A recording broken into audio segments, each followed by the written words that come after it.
Tonight, you are going to fall asleep in a world that no longer exists.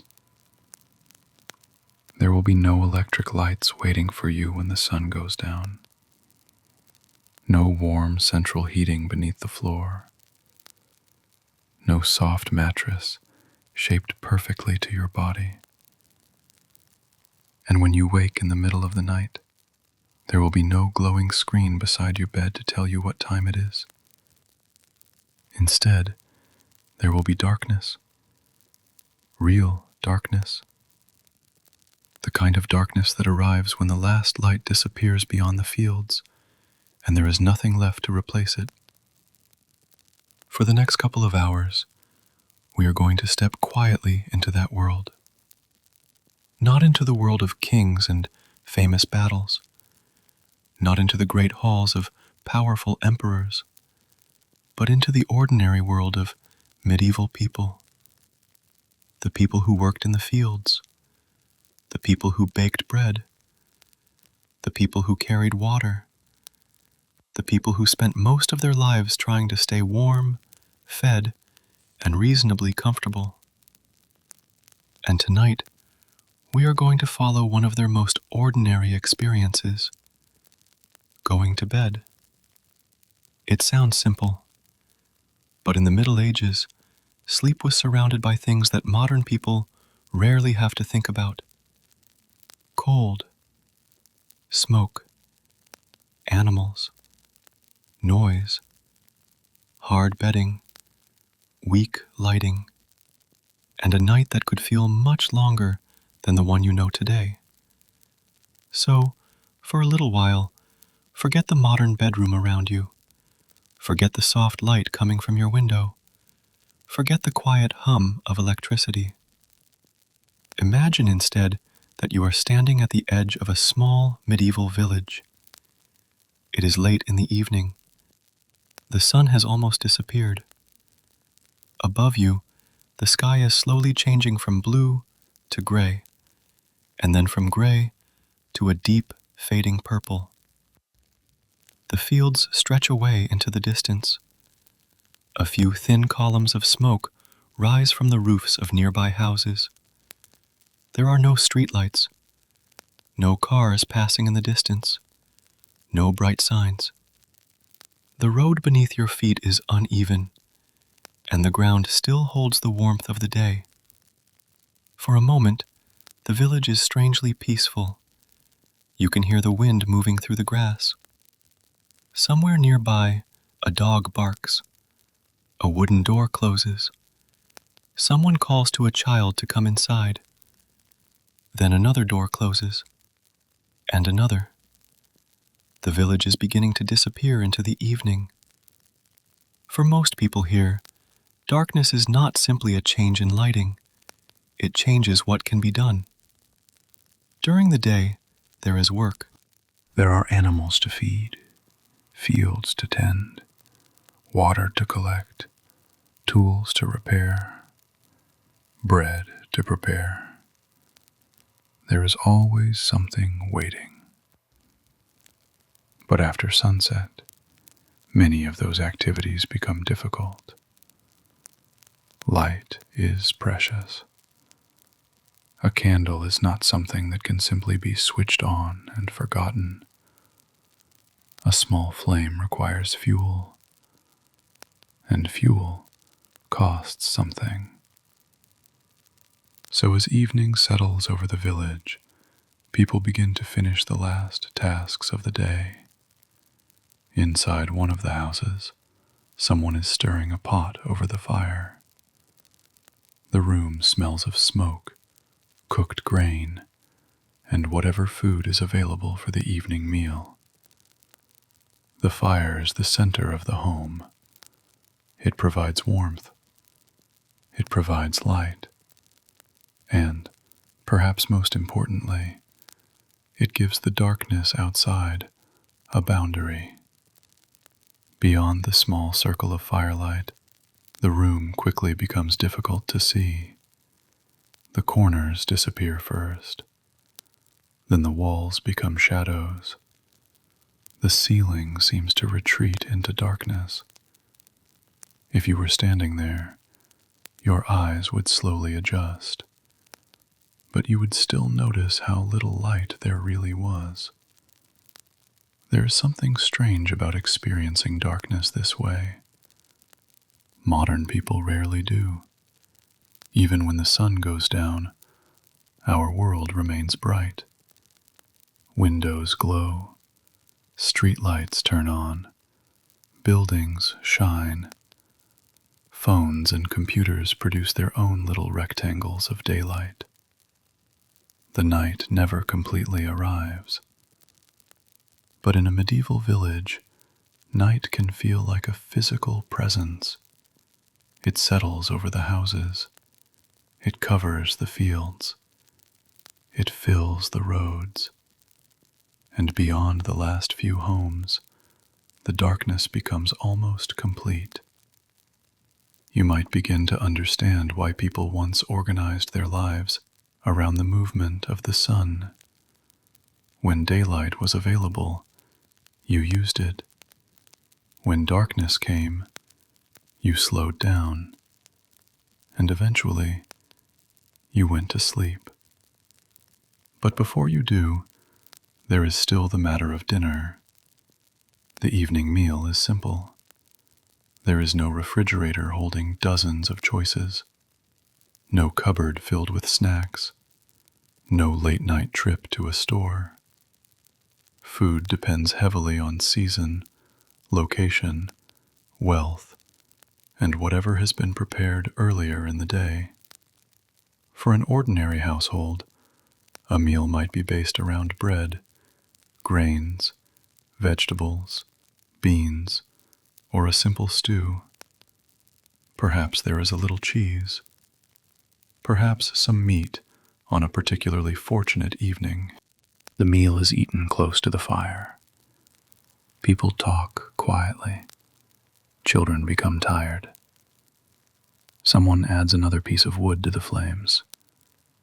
The fire briefly brightens. For a few seconds, the whole room becomes visible again. Faces appear. Wooden bowls shine. Smoke curls toward the roof. Then the flame settles, and the shadows return. Outside, the village is becoming quieter. There may still be people moving through the streets, a worker returning home, someone checking an animal, a traveler arriving late, a watchman beginning his night duty. But compared with the daytime, the village feels almost empty. This is one of the first things you would notice if you suddenly found yourself living here. The night belongs to darkness, and darkness belongs to uncertainty. You cannot simply look across the village and see what is happening. You cannot illuminate an entire room with a single switch. You cannot look outside and instantly understand every sound you hear. A noise in the darkness might be nothing. It might be an animal. It might be the wind. It might be a person walking along the road. And sometimes, you simply would not know. So people stay close to their homes. Doors are secured. Fires are kept alive. Animals are settled. And gradually, the village prepares itself for sleep. Somewhere in the distance, the last sounds of work fade away. The fields are empty now. The paths are dark. The houses glow faintly through tiny openings. Above everything, the night sky is enormous. Without the glow of modern cities, the stars would be far more visible. The Milky Way would stretch across the darkness like a pale river. For a medieval person, this was not an unusual sight. It was simply the night sky, the same sky that farmers watched, the same stars that travelers used, the same moon that rose over castles, villages, forests, and distant roads. And beneath that sky, people prepared to sleep. You might think this is where the story becomes peaceful, and in some ways it does. There is no traffic, no email, no endless stream of notifications, no bright screen demanding your attention. The world is becoming quieter, but quiet does not always mean comfortable. The medieval night could be peaceful.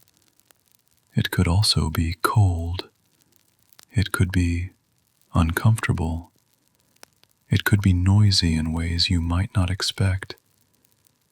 And for many people, the place where they would spend the next several hours was far from the soft bedroom you know today. Your bed is waiting.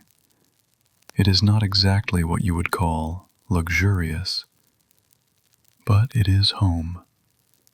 And tonight, that is where you will sleep. The fire burns a little lower. The last meal has been cleared away. The doors are closed. Outside, the wind moves slowly across the fields. And inside, the people of the village begin to settle into the darkness. For now, there is nothing left to do. The day is over. The night has begun. And somewhere in this small medieval village, beneath a roof of wood and thatch, a simple bed is waiting for you. So let the modern world grow a little quieter. Let the lights around you fade into the background. And imagine that the only light left in the room is the soft orange glow of a dying fire. Tonight, we are going to discover what it was really like to sleep in the Middle Ages. And before the night is over, you may find that getting a good night's sleep was never quite as simple as it is today. By now, the sun has almost disappeared. The last pale light is fading from the fields, and the village is settling into its evening rhythm. Inside the house, the fire has become the brightest thing in the room. Not bright by modern standards, just bright enough to see the faces of the people gathered around it. This is the time when the day's work finally begins to loosen its grip. The tools have been put away. The animals have been fed. The doors are being closed. And before anyone thinks seriously about sleep, there is one final thing to take care of: dinner. For an ordinary medieval household, the evening meal is usually not a grand event. There are no carefully arranged plates arriving one after another, no refrigerator to open when someone decides they want something different, no shelf filled with food from distant countries. What is on the table depends on what the household has stored, grown, purchased, or managed to preserve. And that changes with the season. A family in a good harvest year might eat reasonably well. A family facing a poor harvest could have a very different experience. For many people, bread is one of the most dependable foods. It takes work to make. Grain has to be grown, harvested, stored, milled, mixed with water, kneaded, and eventually baked. So even an ordinary loaf represents a surprising amount of labor. Bread is not simply something placed beside the meal. It is one of the foundations of the meal itself. Tonight, perhaps there is a loaf sitting on the table. It may be darker and denser than the bread you are used to. Depending on the household and the region, different grains might be used. Wheat was highly valued, but other grains such as rye, barley, and oats also played important roles in medieval diets. The loaf is broken by hand. There is no need for anyone to measure a perfect slice. Someone tears off a piece. Another person does the same. And for a few moments, nobody is thinking about the future. They are simply eating. Beside the bread is a pot. It has been sitting over the fire. Inside is pottage. The word sounds simple because the food itself is simple. But pottage could take many forms. Grains, peas, beans, Vegetables, herbs, and sometimes meat or other ingredients could find their way into the same pot. It might be thick, it might be thin, it might be mostly grain and vegetables, or, on a better evening, it might contain something richer. The important thing is that it can feed several people without requiring an enormous amount of fuel or expensive ingredients. The pot is useful for another reason too. It brings the whole family toward the fire. There is warmth here, there is light, there is food, and there is company. In a world where the evening becomes dark very quickly, these things naturally gather together. You sit close because there is little reason to sit somewhere else. The fire is the center of the room. Perhaps there is a wooden table, perhaps a few stools or benches. Perhaps the room is shared with animals or contains the tools and belongings of the household. This is not a separate kitchen, dining room, living room, and bedroom in the modern sense. A medieval home could have to perform many different functions within the same limited space. The same fire that cooks the evening meal also provides warmth. The same room where people eat may later become the place where someone sleeps. And when the fire becomes the only significant source of light, the room itself begins to feel smaller. The darkness gathers beyond the circle of orange light. Someone adds another piece of wood. The flames rise.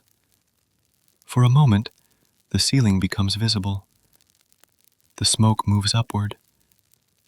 Then the fire settles again. You take another bite. Perhaps there is some cheese. Perhaps onions or cabbage.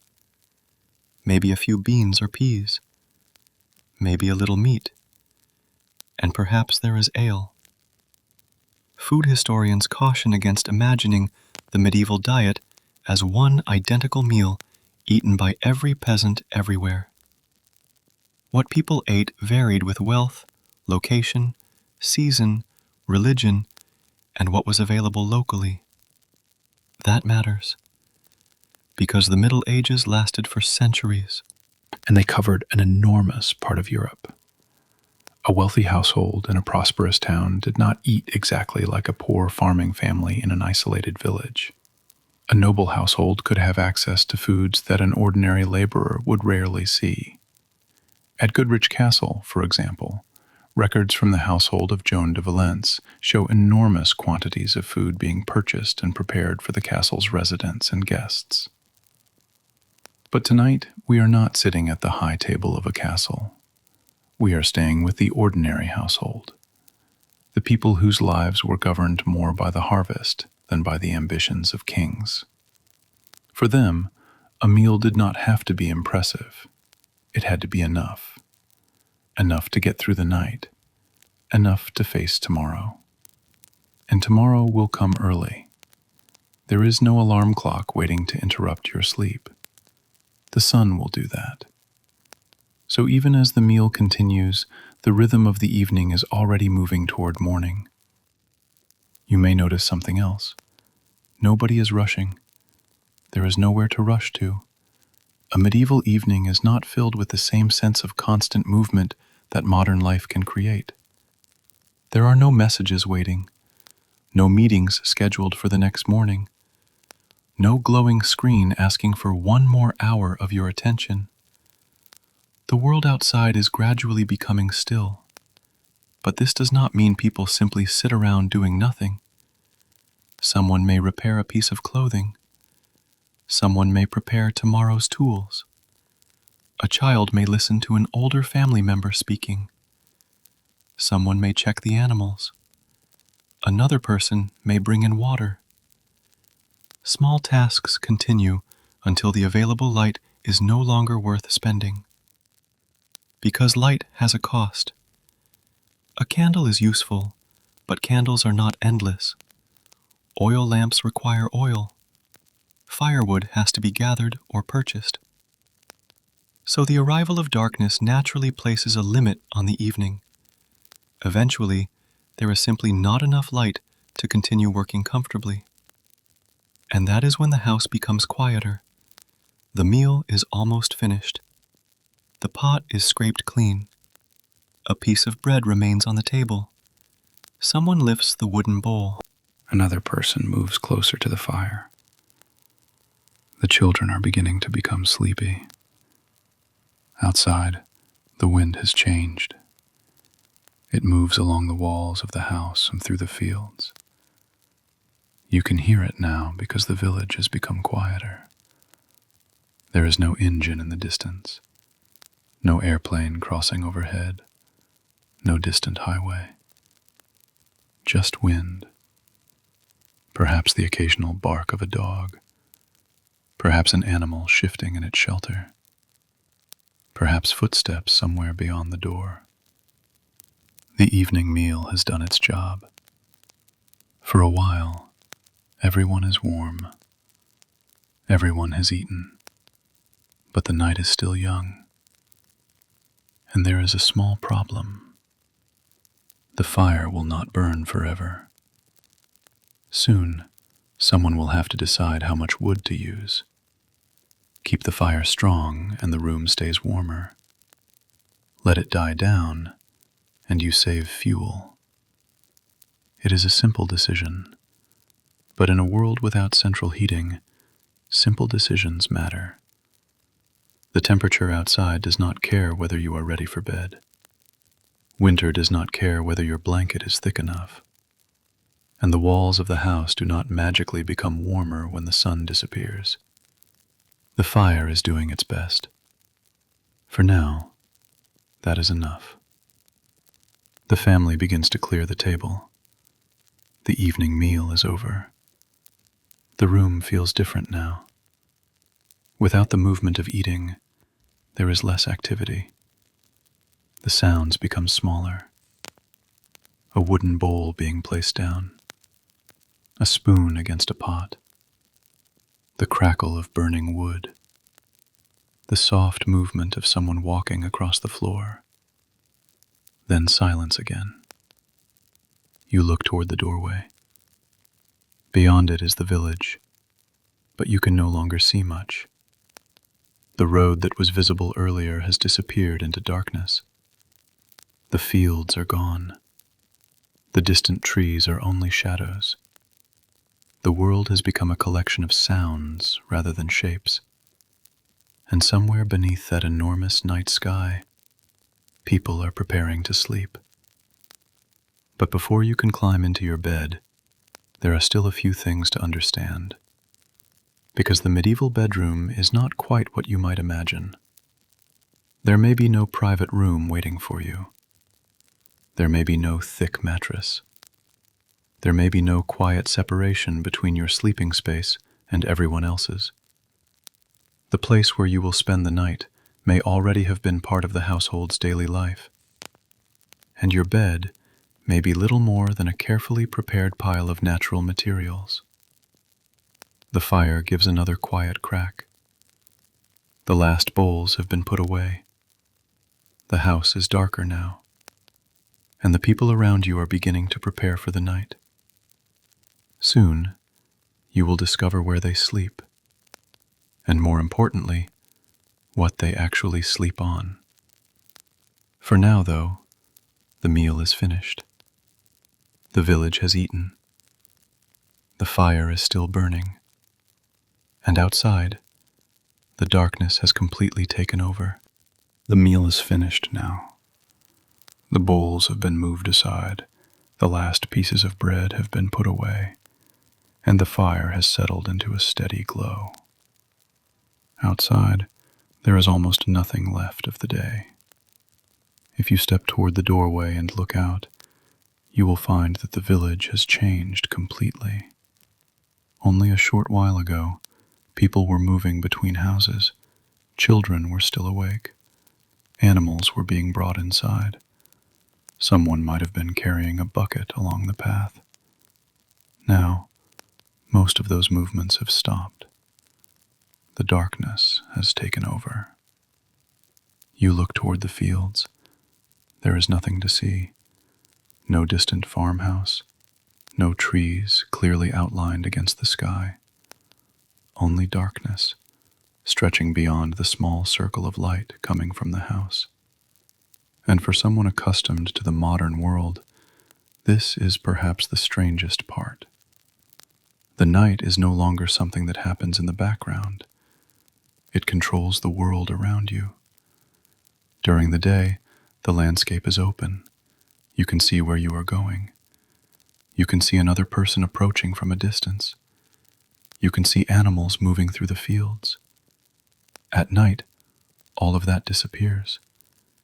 Your world becomes much smaller. It is the space illuminated by a fire, a candle, or a small lamp. Everything beyond it belongs to shadow. Inside the house, someone lights a candle. The flame is tiny, almost surprisingly tiny. It does not fill the room with light. Instead, it creates a small island of brightness. The people closest to it can see one another. The walls become visible. A few objects emerge from the darkness, but the corners remain dim. Move the candle away, and the shadows move with it. This is what artificial light feels like when there is very little of it. It is not the bright, even illumination you are used to. It is fragile. A small flame can flicker when someone walks past. A draft can make it bend. And if it goes out, the room changes instantly. That is one reason fire mattered so much. A household fire was not simply useful for cooking. It provided warmth. It provided light. And it made the interior of the house feel separated from the darkness outside. The fire was a practical necessity, but it was also the visual center of the home. People gathered around it because there was nowhere else quite as warm or bright. The room is becoming quieter now. You can hear the fire more clearly. Wood shifts. A small piece of ember collapses. The flames rise and fall. Smoke moves slowly toward the roof. Your eyes have adjusted to the darkness, and for the first time, you begin to notice how much sound exists in a world without modern machinery. There is the wind. There are animals. There may be footsteps, a door somewhere nearby, perhaps a distant voice. And then, between those sounds, long stretches of quiet. Modern silence is often filled with a low mechanical background, a refrigerator, a fan, air conditioning, traffic, electrical equipment. Even when we think our homes are quiet, there is usually something running. Here, there is almost none of that. The quiet is more complete. But it is not necessarily peaceful. A medieval village does not become completely silent after sunset. Animals are still awake. Dogs may bark. Horses move inside their shelters. Cattle shift in the straw. Chickens settle into their roosts. Cats move through dark corners. And outside the village, the countryside continues its own life. The wind moves through trees. Water runs through streams. Insects continue their nightly activity. A person standing outside might hear something moving without being able to see what caused it. That uncertainty changes the experience of darkness. If you hear something outside your house today, you can usually turn on a light. You can look through a window. You can check a security camera. You can reach for your phone. In a medieval village, you might simply listen and wait. Perhaps the sound disappears. Perhaps it comes again. If it is important, someone may need to investigate. If it is not, you simply accept that the night is full of sounds you cannot identify. This is one reason people did not think of nighttime in quite the same way we do. Darkness was not merely the absence of sunlight. It was a physical limitation. It changed how far you could travel. It changed what work could be done. It changed how safe certain places felt. And it changed the rhythm of ordinary life. For most people, there was little reason to remain awake simply because they could. Once the necessary work was finished, the useful part of the evening became shorter. There were exceptions, of course. Some people worked at night. Some travelers moved after dark. Guards watched roads and settlements. Religious communities had their own nighttime routines. And in larger towns, activity could continue well after sunset. But for an ordinary household, night usually meant a gradual reduction in activity. There is another reason the darkness matters. The medieval world was governed by natural light in a way modern life is not. The changing length of the day affected daily routines. Winter evenings arrived early. Summer evenings lasted much longer. People adjusted their work and habits around those changes. The clock did not control every moment. The sun did. And when the sun disappeared, the day was moving toward its end. Inside the house, someone adds another piece of wood to the fire. The flames brighten. Warmth spreads across the room. For a moment, you can see everything clearly. A wooden bench, a few bowls, clothing hanging nearby, tools resting against the wall. The simple belongings of a household. Nothing looks particularly luxurious, but each object has a purpose. Nothing needs to glow. Nothing needs to make a sound. Nothing needs electricity. The room exists almost entirely around the needs of the people living inside it. You sit closer to the fire. The heat feels good. Then you notice the smoke. It hangs lightly in the air. Depending on the design of the house, ventilation could be imperfect, and indoor smoke was a familiar part of life around open fires. Your eyes might sting slightly. You would probably learn to ignore it. The people who live here already have. They have lived with this environment for years. To them, the smell of smoke is simply part of home. You begin to understand something. The medieval night was not designed for comfort. Nobody had designed the room around the idea that a person should spend 8 perfectly controlled hours asleep. The house had to do many jobs. It had to protect people from weather, store possessions, accommodate animals or food, provide a place to cook, provide warmth, and, eventually, provide somewhere to sleep. Comfort existed, but it was not always the central goal. Survival came first. Practicality came first. And sleep happened inside that practical world. The candle burns lower. Someone shields the flame with a hand. The room becomes darker again. You glance toward the window. There is nothing to see. The glass, if there is any, does not resemble the clear modern window beside your bed. The opening may be covered or protected in another way. Either way, the night outside remains hidden. You cannot see the moon unless there is a clear opening. You cannot watch the weather from a glowing screen. You simply know that the night is there. And perhaps that makes the sky feel larger. If you step outside, you would see more stars than most people living in modern cities ever see. The darkness would not be empty. It would be filled with points of light. The moon might illuminate rooftops and fields. Clouds could pass slowly across it. On a clear night, the stars would seem impossibly numerous. People of the Middle Ages lived beneath that sky every night. They knew its patterns. They gave meaning to its movements. They used the heavens to understand time and direction. The night sky was part of their environment in a way that modern city dwellers rarely experience. You stand there for a moment. The cold air touches your face. The village is almost completely still.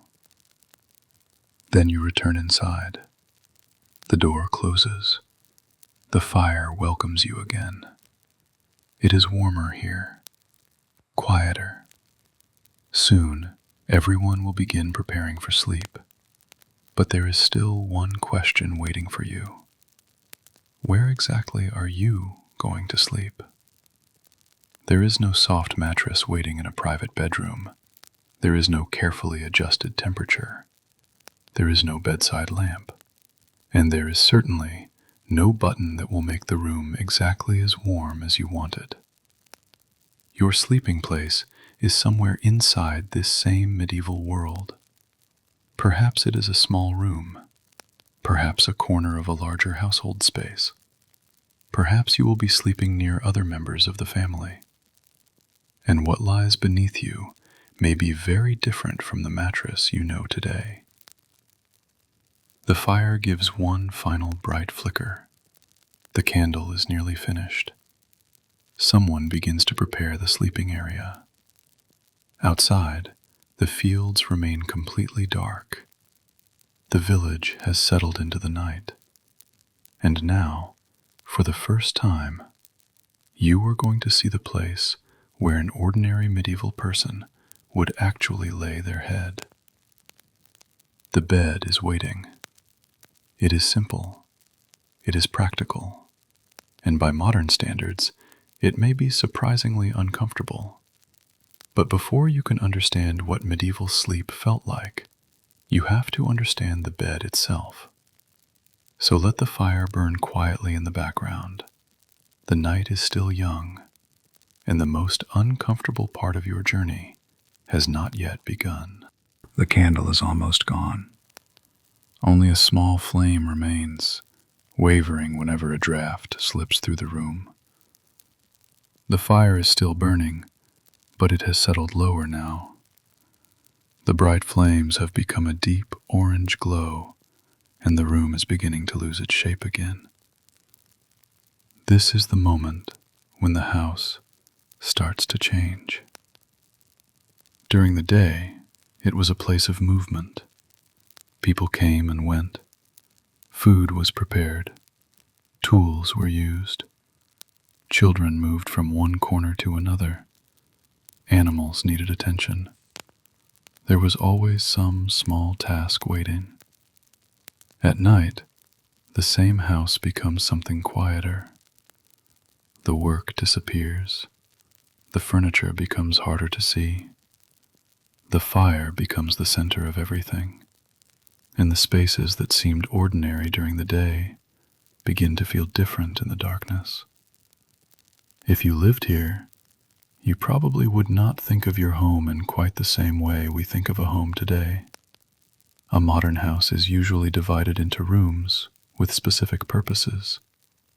There is a kitchen, a living room, a bathroom, bedrooms, perhaps an office, perhaps a separate dining room. Each space has its own function. A medieval home could be much less specialized. The exact arrangement depended heavily on the period, region, wealth, and type of building, so there was no single medieval house that looked the same everywhere. But in many ordinary households, people had to make several uses out of the same limited space. Cooking happened there. Eating happened there. Working happened there. Socializing happened there. And eventually, sleeping happened there too. The house had to serve the entire household.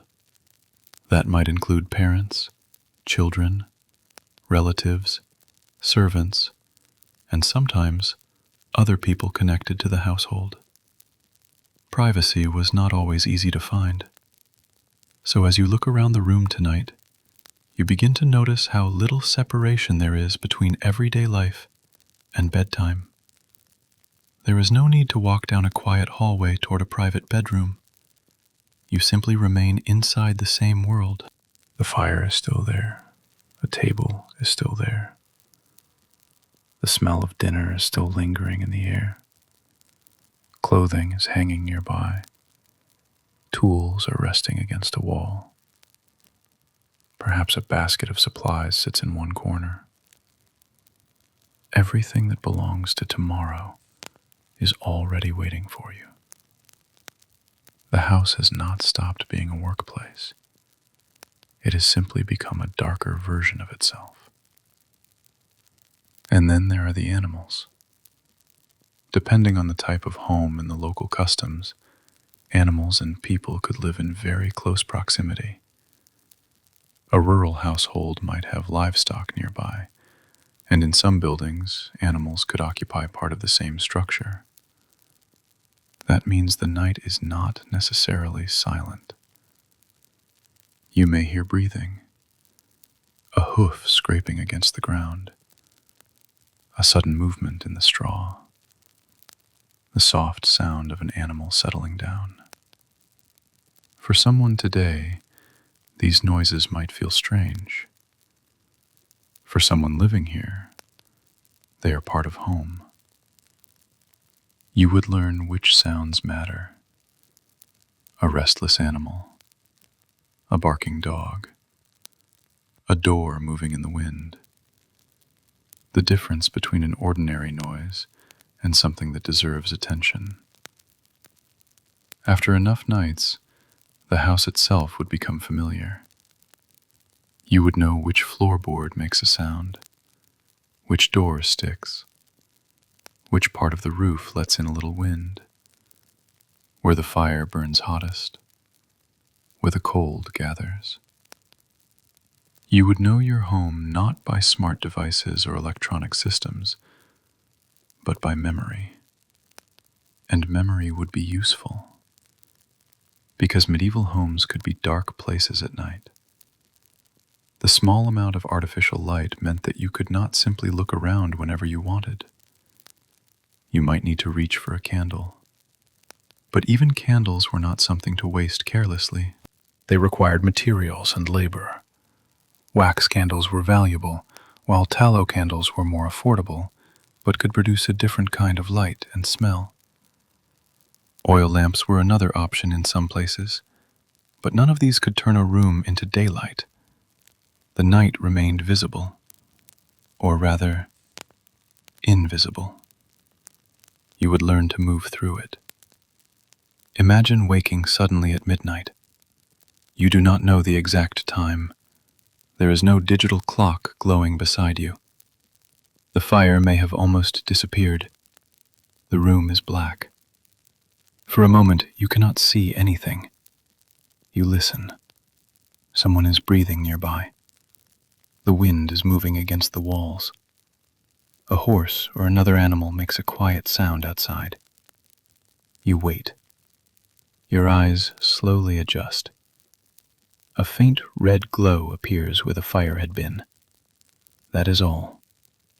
If you need to move, you do it carefully. There is no bright switch to illuminate the room, no automatic light beneath the bed, no phone screen waiting to guide you. You know the space because you have lived in it. You know where the table is.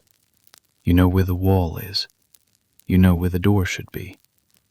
And slowly, you find your way. This is one of the quiet differences between medieval life and modern life. People were constantly adapting themselves to their surroundings. Cold was normal. Darkness was normal. Smoke was normal. Uneven floors were normal. Noise from animals was normal. The absence of privacy was normal. None of these things necessarily felt like a problem every night. They were simply the conditions of life, and that is important to remember. It is easy to look backward and imagine that everyone in the Middle Ages spent every night miserable. That would be just as inaccurate as imagining that everyone lived in a perfect historical fairy tale. People adapted. They became comfortable with things that would feel uncomfortable to us. A hard bed becomes familiar. A smoky room becomes familiar. The sound of animals becomes familiar. A dark road becomes familiar. Human beings are remarkably good at adjusting to the world around them. And yet, some things really were difficult. Winter was difficult. Illness was difficult. Poor housing was difficult. And sleep could certainly be interrupted by the physical conditions of the night, especially when the temperature dropped. You can already feel it happening. The fire is smaller now. The room is losing warmth. A little cold air slips through somewhere. You pull your clothing closer around yourself. The walls block some of the wind, but they cannot stop the cold completely. The people in the house understand this. They have lived through winters before. They know where to place themselves. They know how close to the fire they can get. They know which blankets are worth saving for the coldest nights. They know that tomorrow's work will still be waiting, even if tonight is uncomfortable. The house grows quieter. One person lies down, then another. A child disappears beneath a blanket. Someone checks the fire. Someone makes sure the door is secured. The evening has finally reached its last stage. Sleep. But there is still something you have not seen. Your bed. You turn toward the sleeping area. It is not what you expected. There is no thick modern mattress, no neatly arranged pillows, no soft sheets waiting beneath a heavy comforter. Instead, you see something much simpler. A wooden frame, or perhaps a low platform, or for someone with fewer resources, a sleeping place arranged directly on the floor. The materials are practical. Whatever is available has to be used.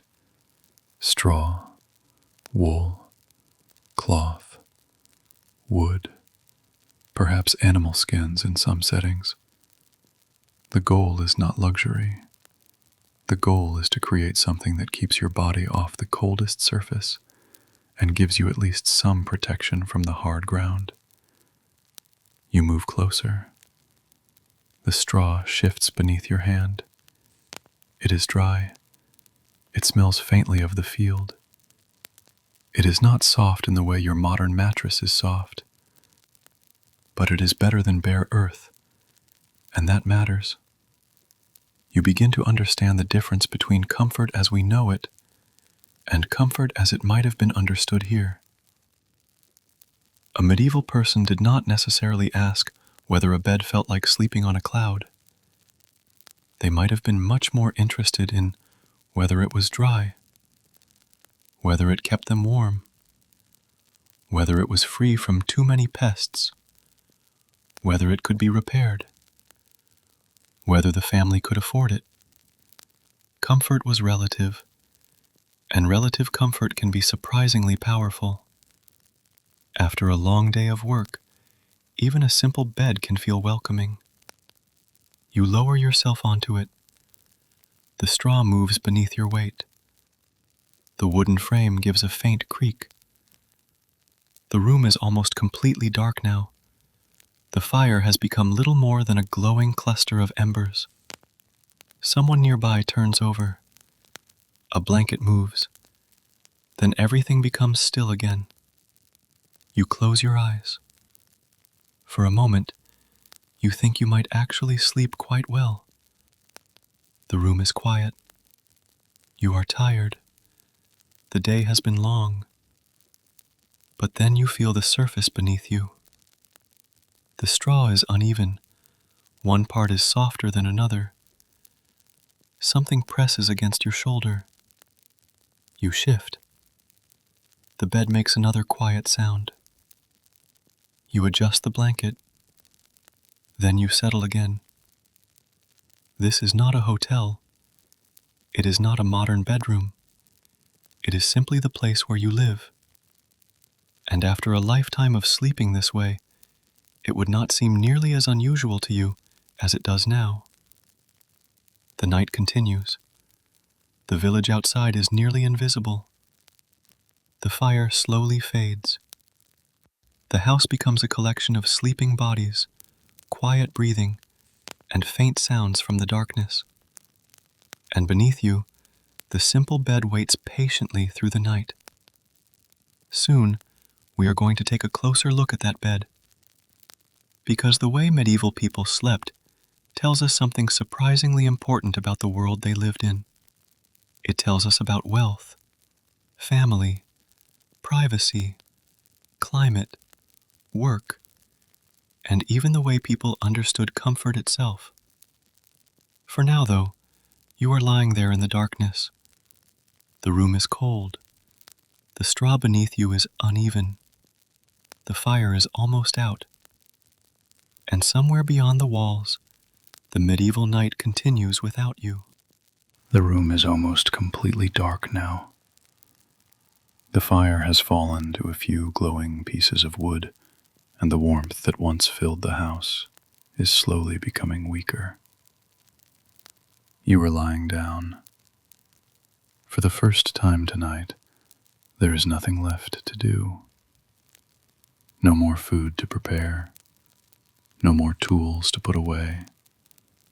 No more work waiting in the corner. The day has finally ended. And beneath you is your bed. At first, it does not seem particularly impressive. There is a wooden frame, a layer of material between you and the frame, a blanket, perhaps a pillow. That is about it. It is easy to imagine that everyone in the Middle Ages slept on rough straw thrown directly onto the floor. But the reality was more complicated. Beds existed in many different forms, and the difference between them could tell you a great deal about the person sleeping in them. A wealthy household could have a substantial wooden bed. It might be raised from the floor. It might have a mattress filled with natural materials. It might have curtains around it. And in later medieval homes, elaborate beds could become important symbols of wealth and status. But an ordinary laborer did not necessarily have access to anything so elaborate. For poorer households, the sleeping arrangement could be much simpler. A mattress might be stuffed with straw or other available materials. Sometimes bedding could be placed on a simple frame. Sometimes people slept on pallets or other low sleeping surfaces. The materials depended on what the household could afford and what was available locally. The important thing was to create some separation between the body and the cold, hard ground. You move slightly. The mattress shifts beneath you. It is not perfectly even. Some areas are softer, others feel firmer. The material inside has been compressed by years of use. Perhaps it has been replaced or rearranged from time to time. Because a bed like this is not a disposable object. It is part of the household. It has to last. And when something wears out, it is repaired. This is another difference between medieval life and the world you know. Objects are expected to stay useful. Clothing is repaired. Tools are repaired. Furniture is repaired. Baskets are repaired. Beds are repaired. There is less separation between something being old and something being useless. If it can still do its job, it remains valuable. You pull the blanket a little closer. The air is colder now. The fire is almost gone. The warmth of the room is no longer spreading evenly. Instead, there are pockets of warmth. The area closest to the dying fire is comfortable. The corners are colder. The floor is colder still. and your bed is doing its best to keep you away from all of it. You begin to notice the texture of the mattress. It is nothing like memory foam. Nothing molds perfectly around your body. There is no carefully engineered support. The surface is simply what it is.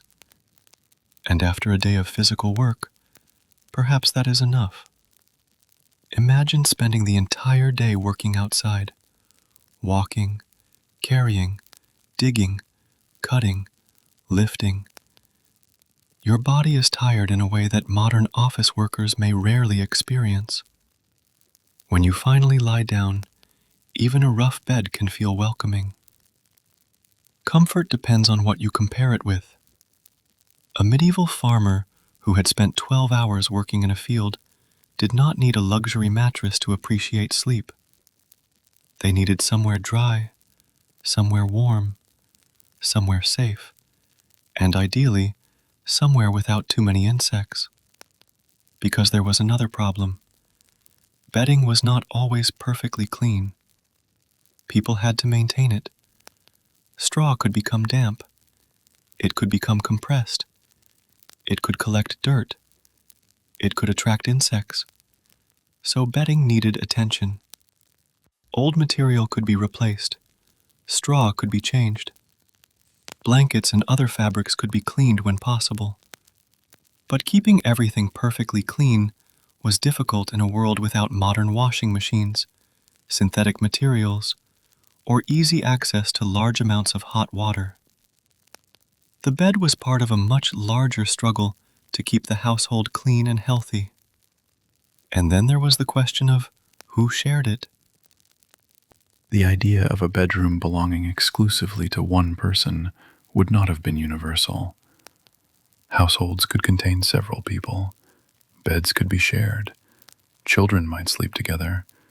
Servants might have their own sleeping arrangements. Family members could occupy the same room. Privacy was often limited by the physical space available. For a modern person, that might feel strange. You close your bedroom door at night. The room belongs to you. Your bed belongs to you. Your belongings remain in their own places. But medieval life often involved much closer physical proximity. People lived together, worked together, ate together, and slept much closer to one another. There was less expectation that every person should have a private sleeping environment. That does not mean everyone was uncomfortable all the time. Again, people adapt. A child who grows up sharing a sleeping space does not necessarily think of it as strange. It is simply normal. The same way a person who grows up hearing livestock outside the house may barely notice the sounds. Normality is powerful. What seems uncomfortable to us may have felt ordinary to them. You shift again. The straw gives a faint rustling sound. You turn onto your side. The blanket moves across your shoulder. For a few moments, the position feels better. Then you notice something else. The room is not perfectly still. The house itself is alive with small movements. Wood expands and contracts. The wind touches the roof. Someone breathes nearby. An animal shifts outside. The fire settles. Each sound is small. None is particularly dramatic. Together they form the soundtrack of the night. And perhaps that is how sleep often sounded. Not complete silence. Not the carefully controlled quiet of a modern bedroom. Just a collection of familiar noises. You listen. Then you begin to relax. The darkness no longer feels quite as strange. Your eyes are closed now. You cannot see the room, but you know where everything is. The table is somewhere to your left. The fire is ahead. The door is across the room. Someone is sleeping nearby. Outside, the village is dark, and above the roof, the stars are still there. You begin to understand why the bed does not need to be perfect. It only needs to be familiar. It needs to belong to this place. It needs to help you get through the night. For wealthier people, however, the bed could be something very different. A wealthy medieval household could spend considerable effort on bedding, fine fabrics, better mattresses, decorative wooden frames, curtains, carved details. The bed could become one of the most valuable pieces of furniture in a household. And there was a practical reason for some of this. A bed could provide warmth and privacy. Curtains could help protect against drafts. A raised frame could separate the sleeper from a cold floor. Better materials could make the night more comfortable. For the wealthy, sleep could become another place where status was visible. The difference between a peasant's sleeping place and a nobleman's bed could be enormous. But tonight, you are not sleeping in a noble chamber. Your bed is simple. Your blanket is practical. Your room is shared. And the fire is almost gone. You pull the blanket closer. The cold is becoming more noticeable. This is the point when the quality of your bedding matters. A thick blanket can make a major difference. So can the clothing you wear to bed. So can the person sleeping beside you.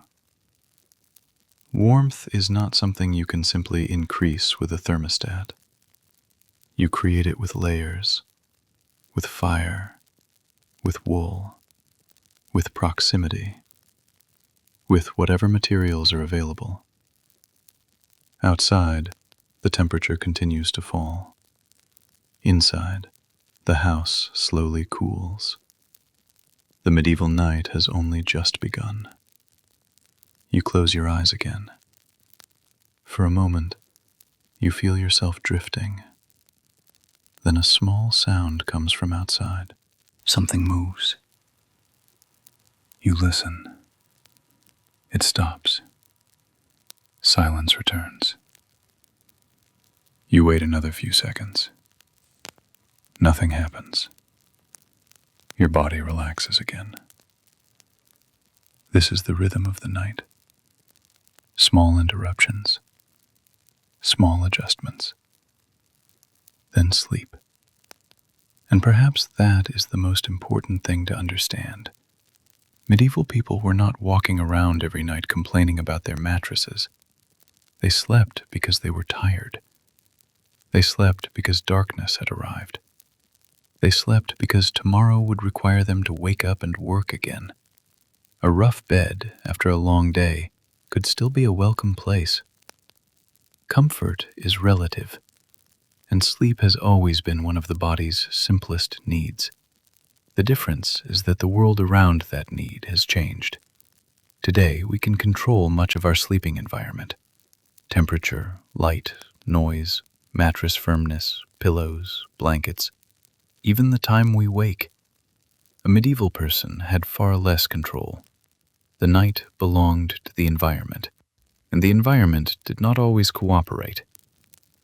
The room grows colder. The fire becomes a dull red glow. The village outside is silent again. You settle deeper into the mattress. The straw is uneven. The blanket is heavy. The darkness is complete. And for the first time, you begin to feel genuinely sleepy. Perhaps tonight will not be as uncomfortable as you expected. Perhaps the body is simply tired enough to ignore everything else. You breathe slowly. The house is quiet. The fire is fading. And somewhere beyond the walls, the medieval countryside is resting beneath the stars. But while you are trying to sleep, another world is still awake. Beyond the village, behind stone walls and heavy wooden doors, a castle is beginning its own night. And life inside it is going to sound very different from the quiet farmhouse around you. The village is quiet now. The last fire in the farmhouse has almost disappeared, and beneath the blankets, you are beginning to drift into a shallow, uncertain sleep. But several miles away, another kind of night is beginning. A castle stands above the surrounding countryside. In daylight, its walls are impressive. At night, they become something else. The stone seems darker. The towers disappear into the sky. The windows glow faintly from within, while the ground outside is covered in shadow. You cannot see much from a distance, but inside the walls, people are still awake. A castle does not simply go to sleep when the sun goes down. There are too many people, too many responsibilities, too many things that have to be watched. The great household may include the lord and his family, servants, cooks, stable workers, guards, craftsmen, visitors, and others whose lives are connected to the castle. Even after the evening meal is finished, work continues. Someone must look after the horses. Someone must tend the fires. Someone must make sure the doors are secured. Someone has to remain awake. The castle has to function through the night, and this means that while most people are preparing for sleep, others are beginning their shift. You approach the castle through the darkness. The walls rise above you. They are thick, heavy, and cold. A small number of torches burn near the entrance. Their flames move in the wind. The light touches the stone for a moment and then disappears. A guard stands nearby. He is not surrounded by cameras or electric lights. He has only his senses, his equipment, and the people around him. The night is something he has to pay attention to. A sound beyond the walls matters. Movement near the gate matters. A fire that burns where it should not matter. The darkness creates uncertainty, and the castle has to compensate for that with people. Inside the walls, the atmosphere is different from the village. There is more activity, more light, more people. The great hall may still be occupied. The household has eaten, but not everyone has gone to bed. Some people are talking. Others are finishing their work. A servant carries a candle through a corridor. Another person brings wood toward a fireplace. Somewhere below, a kitchen worker is cleaning the last of the evening equipment. The castle is a small world within itself, and unlike a village house, it has many rooms and levels, staircases, passages, storage spaces, chambers, kitchens, courtyards, stables. The darkness does not make these places disappear, but it does make movement more complicated. A person carrying a candle has to watch every step. A sudden gust can make the flame flicker. A corridor can become almost completely dark when the light moves away. You begin to understand how different nighttime movement must have felt. Today, you can walk through your home at 2 a.m. without thinking much about it. There is probably a light switch nearby. The hallway is familiar. The floor is level. You know where everything is. In a medieval castle, the same journey could be much less effortless. The building itself becomes part of the night. Stone floors hold the cold. Drafts move through passages. Wooden doors creak. The flame of a torch throws strange shadows across the walls. And somewhere above you, people are beginning to settle into their sleeping chambers. For the wealthier residents, the sleeping arrangements can be far more comfortable than those of ordinary villagers. A lord or noblewoman might have a private chamber. There could be a substantial wooden bed. The mattress might contain wool, feathers, or other materials depending on wealth and period. There could be curtains around the bed. These were not merely decorative. They could help create privacy and provide some protection from drafts. Imagine closing those curtains at night. The world outside becomes distant. The stone walls remain. The castle remains. But inside the bed, there is a smaller space. A private space. A place where the cold air has less opportunity to reach you. It is a luxury that most ordinary people could not easily reproduce. But even the finest medieval bedroom cannot escape the environment completely. There is still no central heating. There are still drafts. There is still winter. The fire in the room has to be maintained. And if it goes out, the temperature can change quickly. A castle may look powerful from the outside, but stone is not automatically warm. In fact, a thick stone wall can feel intensely cold at night. You place your hand against one. The surface is cool. The warmth from the room has not changed the nature of the stone. The castle protects its occupants from many dangers, but it does not create a modern, climate-controlled environment. The servants know this. They have their own routines. Before the household sleeps, fires must be checked. Candles must be replaced. Doors must be secured. Animals must be cared for. Supplies must be prepared for the morning. The castle's nighttime life depends on people doing these small tasks, and that means not everyone gets to sleep at the same time. Somebody is always awake. That is one of the interesting differences between a modern home and a medieval great household. Today, the people who work while you sleep are usually invisible. A security guard somewhere in a building, a nurse in a hospital, a driver on a road, a worker in a factory. The night continues, but most of us do not see it. In a medieval castle, nighttime work is much closer to everyday life. You may hear it. You may see people moving through the corridors. You may hear a horse in the stable. You may hear a door opening downstairs. The household never becomes completely still. And yet, eventually, the main hall becomes quiet. The candles burn lower. The conversations fade. The servants disappear into their own sleeping spaces. The noble family withdraws to their chambers. The castle settles. But it never becomes completely silent. There is always something. A footstep, a fire, the wind, a distant animal, the movement of a guard, the sound of wood shifting in an old building.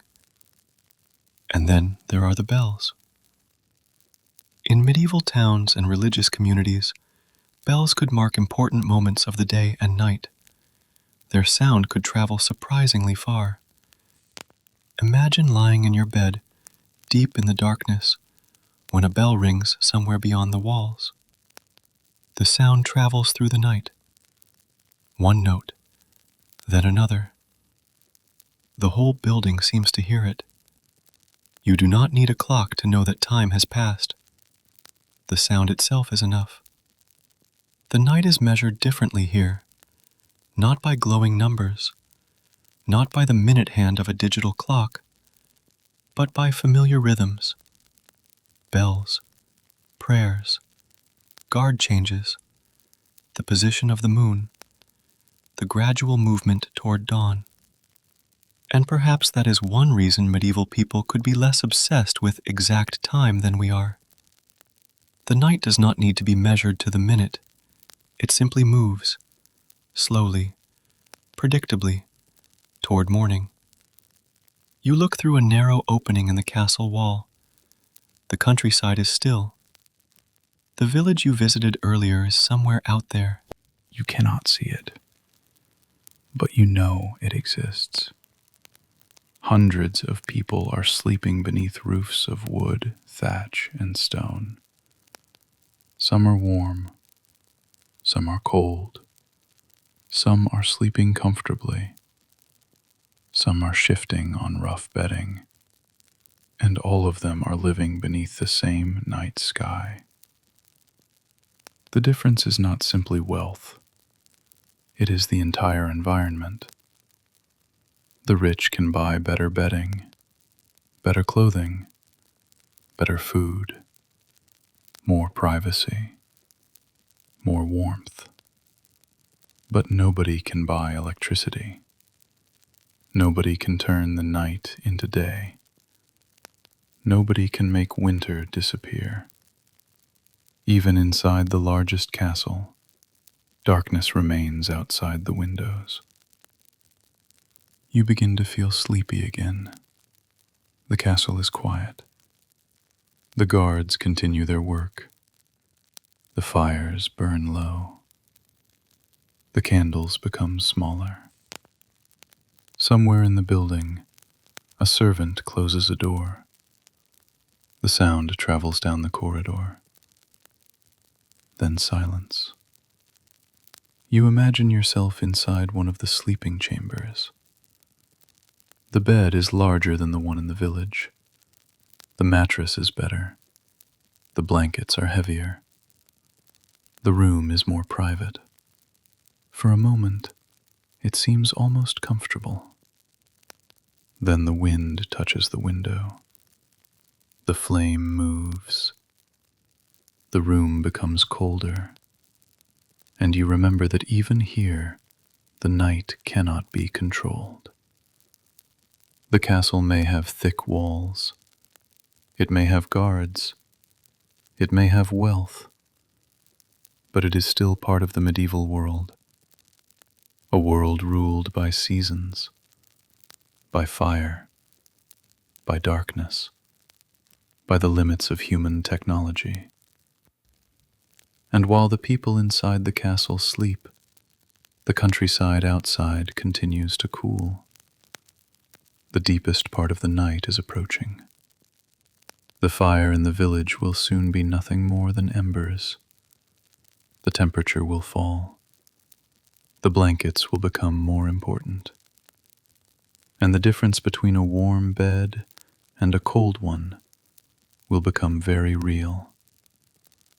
Soon, we will leave the castle behind. We will return to the ordinary household. Because it is in the coldest hours of the night that the medieval sleeping experience becomes most difficult. The wind is rising.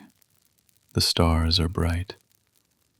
And somewhere beyond the walls, winter is waiting. The castle has grown quiet. The village is quieter still. Across the countryside, fires that once burned brightly have become small beds of glowing embers. The evening is long gone now.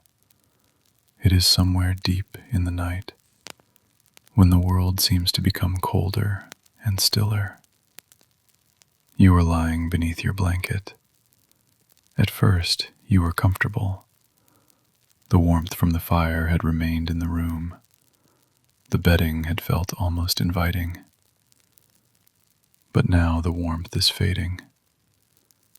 You pull the blanket a little higher. Your shoulders disappear beneath it. For a moment, you feel better. Then you notice the cold again. It comes slowly, not as a sudden blast, but as a gradual change. The air near your face feels cooler. Your hands feel colder. The part of the mattress beneath you seems to have lost whatever warmth it held earlier. You turn onto your other side. The straw shifts quietly. You settle again. This is the middle of the night, and winter does not care whether you are tired. For people living in medieval Europe, cold was simply one of the realities that had to be managed. There were no central heating systems warming an entire house, no thermostat waiting on the wall, no insulated windows that could keep the temperature steady. Warmth came from a small number of sources: fire, clothing, blankets, food, shelter, and sometimes another person's body. That last one may sound strange today, but when people shared sleeping spaces, warmth could naturally become communal. Families slept close together. Children might share beds. Servants might share sleeping spaces. People did what made sense in the environment they lived in. The goal was simple: stay warm enough to sleep. You pull the blanket around yourself. The fabric feels heavier now. The room is quiet. You can hear the wind outside. It moves across the roof. For a moment, it sounds almost like water. Then it becomes stronger. The walls block most of it, but not all. A faint draft touches the room. You can feel it against your face. You move deeper beneath the blanket. This is one of the great differences between modern and medieval sleep. Today, if your bedroom becomes too cold, you can usually change the temperature. You can increase the heat, close a window, turn on another heater, add another blanket. You have options. A medieval household had options too, but far fewer. Firewood had to come from somewhere. It had to be gathered, transported, stored, and burned. Using too much fuel at night meant having less available later. So keeping a fire roaring until morning was not always practical. The fire might be reduced before bedtime. The flames become smaller. The room becomes darker. And everyone accepts that the temperature will fall. That does not mean medieval people simply froze every night. Houses could be designed to provide shelter. Walls could block wind. Roofs could protect against rain and snow. Fabrics and clothing provided insulation. People knew how to layer materials. Wool was especially useful because it retained warmth even when conditions were damp. Blankets could be made from wool or other materials. Beds could be raised from the floor. Curtains could help block drafts around wealthier beds. All of these things mattered. Small improvements added together. A little more warmth here, a little less wind there. A thicker blanket, a better sleeping position, a larger fire before bed. None of these solutions were perfect. Together, they could make a difficult night manageable. You begin to appreciate the blanket beneath your chin. It is not soft in the modern sense, but it is warm, and warmth matters more than softness tonight. The fire has almost disappeared. You can still see a faint red glow. Every so often, a small flame appears, then disappears again. The room is mostly darkness. Your breathing sounds louder. You hear someone nearby shift beneath their own blanket. A piece of wood falls inward in the fireplace. There is a quiet crack. Then silence. You wonder whether you should get up and add more wood, but that would mean leaving the warmth of the bed. The floor is cold. The room is cold. And the fire is not far away, but at this hour, even a few steps can feel like a journey. So you stay where you are. This small decision captures something about medieval life. Many things required effort. Want warmth? Find wood. Want light? Make a fire. Want clean water? Carry it. Want food? Prepare it. Want to stay dry? Repair the roof. Want a comfortable bed? Build one or buy one. The conveniences of modern life remove thousands of tiny tasks that earlier generations simply accepted. You rarely notice the tasks that have disappeared until you imagine living without them. Outside, winter continues. The fields are hard. The paths are dark. In some regions, frost covers the ground. In colder climates, snow may lie across the countryside. A medieval farmer cannot simply decide to stay indoors forever. Morning will come. The animals will need attention. The fields will still exist. Work will still be waiting. And so, sleep becomes valuable. Not because it is a luxury, because the body needs to recover. You turn again. The blanket slips from your shoulder. Cold air touches your skin. You quickly pull it back. A small movement, nothing dramatic, but enough to wake you slightly. This is how the night can break apart. Not necessarily through some great disturbance. Sometimes sleep is interrupted by simple discomfort. Cold, noise, a hard surface, a restless child, an animal, a cough, a draft, a sudden sound outside. You wake, you adjust, and you try to sleep again. The medieval night does not have to be miserable to be inconvenient. That distinction matters. Most people probably adapted to their sleeping conditions. They knew how to arrange their bedding. They knew where the warmest part of the room was. They knew how to dress for the season. They knew when to add fuel to the fire. They understood their environment because they had no choice but to understand it. And perhaps there is something strangely comforting about that. The rules were simple. Night becomes cold, you add a layer. Fire becomes low, you add wood. Wind comes through the wall, you move away from it. The world is not controlled, it is negotiated. You work with what you have. The wind becomes quieter. For a few moments, the room feels warmer. Perhaps the fire is caught again. A small orange light appears across the floor. You can see the outline of the bed, the wooden frame, the blanket, the wall. Then the flames settle. The room darkens. Your eyes close. You listen. There is a strange beauty in the sounds of a medieval winter night. The wind moves through the trees. A horse shifts in the stable. A dog barks once. Far away, perhaps a bell sounds. Then nothing. The silence returns. You breathe slowly. The blanket rises slightly with each breath. The cold is still there, but you are getting used to it. Your body relaxes. And after a while, you stop thinking about the temperature. You simply sleep.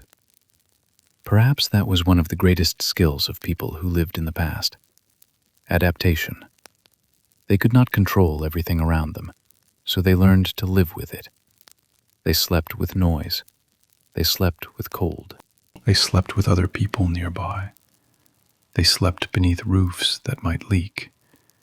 They slept beside fires that smoked. They slept in houses that were never perfectly comfortable. And still, when exhaustion arrived, the body did what it has always done. It rested. The deepest part of the night passes slowly. The stars move overhead. The moon changes position. The village remains asleep, and the fire becomes smaller. For a while, you drift. Then you wake again. Not completely, just enough to notice the darkness. You do not know exactly what time it is. There is no clock beside you. You listen. Nothing seems wrong. So you close your eyes again. The blanket is warm enough. The bed is familiar. The house is quiet.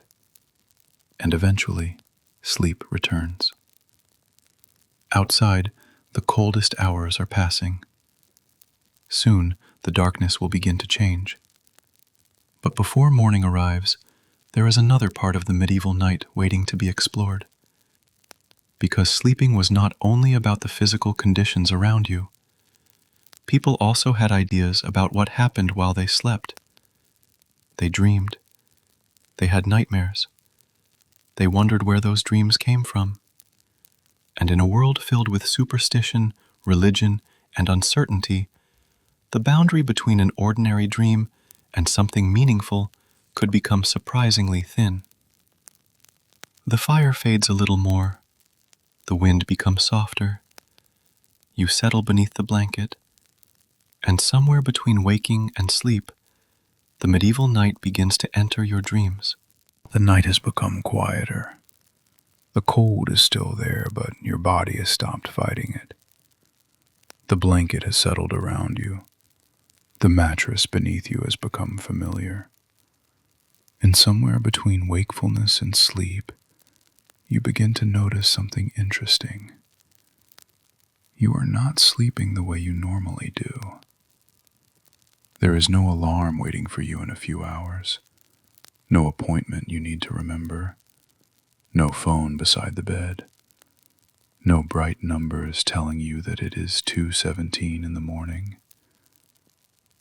Time feels different here. The night simply moves, slowly, silently. You do not know exactly how much of it has passed. You only know that the fire is lower than it was before. The room is colder, and the darkness feels deeper. For medieval people, sleep was not necessarily organized around the same expectations that shape modern life. We often imagine that people have always gone to bed at night and slept for one uninterrupted block until morning. But human sleep has never been quite that simple. People wake, they turn over, they dream, they listen, they become thirsty, they respond to noise, and then they fall asleep again. The medieval world was no different. What changed was the environment surrounding sleep. Imagine lying here after a long day. You are exhausted. Your muscles are tired. Your eyes are heavy. You close them. For a while, everything disappears. Then you wake. Not because anything terrible has happened. Perhaps the room has simply become colder. Perhaps someone nearby has moved. Perhaps the fire has made a sudden sound. You open your eyes. For a moment, you have no idea what time it is. The room is dark. You listen. Someone is breathing nearby. The wind moves outside. The house gives a quiet creak. You turn your head toward the fireplace. There is almost nothing left there, just a faint reddish glow. You consider getting up, but there is no reason to. Nothing needs your attention. So you close your eyes again. This small period of wakefulness is important because sleep is not always a perfectly continuous experience. Modern people sometimes become anxious when they wake during the night. They look at the clock. They calculate how many hours remain before morning. They wonder why they are awake. They reach for their phones. The medieval sleeper had none of these distractions. If you woke and nothing required your attention, you could simply remain in the darkness. There was no glowing screen to pull you completely back into the waking world. No stream of messages. No headlines. No social media. Just the room. Just the darkness. And perhaps the slow sound of your own breathing. There is something almost peaceful about that. Even though the circumstances are far less comfortable than a modern bedroom, the night offers fewer things demanding your attention. You turn onto your other side. The blanket moves with you. Your body finds a position it can tolerate. Then you begin drifting again. This time, the dream comes quickly. You are walking through a field. The grass is wet. The moon is somewhere above you. You cannot remember why you were there. Then the scene changes. You are standing beside a road. There is a distant light. Someone is approaching. You cannot see the person's face. Then you wake. The room is dark again. For a few seconds, the dream still feels real. You stare into the darkness. Nothing is there. Only the house. Only the night. You slowly realize that you were dreaming. For medieval people, dreams could carry meanings that modern people might not immediately recognize. The medieval world was deeply religious, and dreams could be interpreted through religious beliefs, medical ideas, folklore, and older traditions. Some dreams might be treated as warnings. Others might be considered meaningless. Some could be connected with spiritual experiences. The important thing is that there was no single medieval opinion about dreams. People understood them in different ways depending on their beliefs and circumstances. And because the night was darker and less understood, dreams could feel particularly mysterious. There was no scientific explanation waiting in a book on your bedside table. No sleep tracking device. No app telling you which stage of sleep you had just experienced. A dream simply happened. You woke with its memory. And then you decided what it might mean. Perhaps you told someone about it in the morning. Perhaps you kept it to yourself. Perhaps you forgot it almost immediately, just as people do today. The difference is the world surrounding the dream. Imagine waking from a nightmare in this room. You open your eyes. There is no nightlight, no soft glow, no familiar modern bedroom surrounding you. Only darkness. Your heart is beating faster. You listen. The house is quiet. The dream is gone. But for a moment, the darkness seems to hold on to it. You pull the blanket closer. Then you hear something. A small movement outside. Perhaps an animal. Perhaps the wind. You wait. The sound does not return. Eventually, you relax. This is how the night continues. Sleep, wakefulness, dream, silence, sleep again. There is no need to divide the experience into neat sections. The body simply moves between states, and while you sleep, the rest of the medieval household continues around you. A servant may be awake. A guard may be walking. An animal may move. A fire may need attention. Somewhere, a bell may mark the passing of time. The night is never completely empty. It is simply quieter than the day. You drift again. This time you sleep more deeply. Your body sinks into the mattress. Your breathing becomes slower. The room seems farther away. The cold becomes less noticeable. The sounds outside fade into the background. And for a while, you are simply asleep. This is the strange thing about sleep. It does not care about history.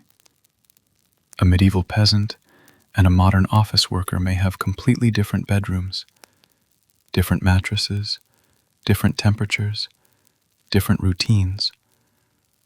But when both finally become tired enough, the body still knows what to do. Eyes close, breathing slows, muscles relax, awareness fades. The need for sleep is one of the few experiences that connects people across centuries. You could remove the modern world completely, take away electricity, take away technology, take away clocks, take away everything you associate with modern life, and the need to sleep would remain. The medieval world understood this without needing to explain it. After a long day, people slept. After another long day, they slept again. The rhythm was simple: work, rest, work, rest. The seasons changed. The days changed. The length of the night changed. But the body continued to ask for sleep. Outside the house, the moon is moving across the sky. You cannot see it from your bed, but its light has shifted across the roof. The night is slowly progressing. Perhaps somewhere nearby, a bell sounds. It is distant, soft, almost swallowed by the darkness. You hear it, then it disappears. You do not need to know what time it is. The night is already telling you. You are somewhere in its middle. The deepest darkness is beginning to pass. But you are still asleep. The blanket remains around your shoulders. Your hands are warm now. Your breathing is steady. And the simple bed beneath you, despite all its imperfections, has become enough. That is another thing worth remembering. Comfort does not always require perfection. A person can sleep on a simple bed. They can sleep beside other people. They can sleep while hearing animals outside. They can sleep while the wind moves against the walls. Human beings adapt. And sometimes, after enough time, the environment itself becomes part of the comfort. The familiar creak of the house, the sound of the fire, the distant bark of a dog, the movement of the wind. These sounds tell you that everything is normal. Nothing has changed. The village is still there. The house is still standing. The night is still moving. You are safe enough to sleep. Your breathing becomes slower again. The dream world begins to return. Perhaps this time there are no strange roads, no shadows, no distant figures, only a field, a quiet field beneath a dark sky. The grass moves gently in the wind. There is no one around. No work, no noise, no obligation, just the sound of the night. You walk slowly. There is nowhere you need to reach. The path continues ahead. The stars remain above you. And somewhere in the distance, the first hint of morning is still many hours away. You stop.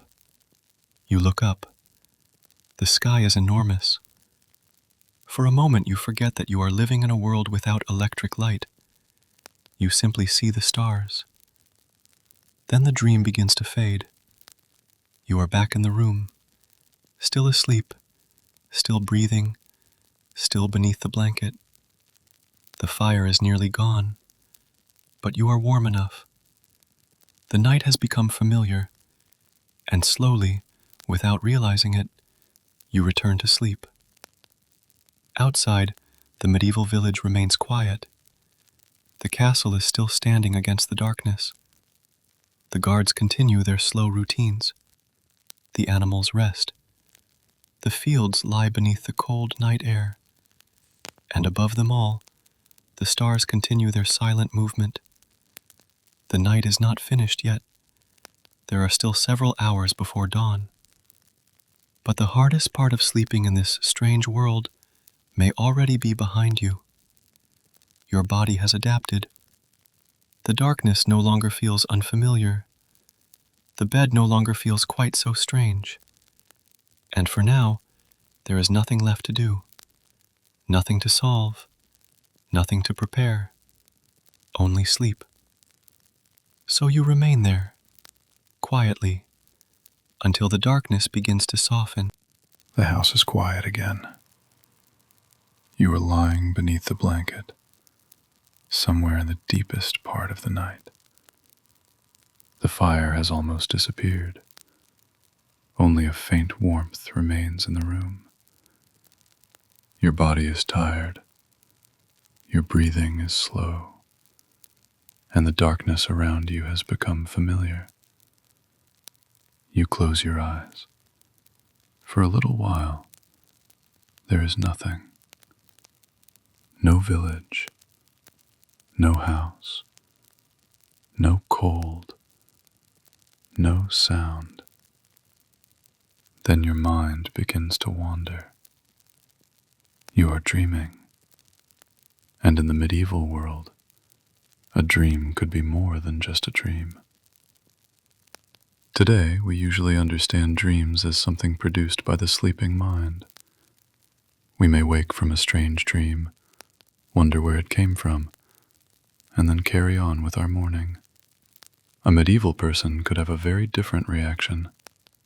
Depending on their religious beliefs, education, culture, and personal experiences, a dream might be seen as meaningless, or it might be considered a warning, a message, a temptation, a reflection of something happening inside the body, or, in some circumstances, something with a spiritual meaning.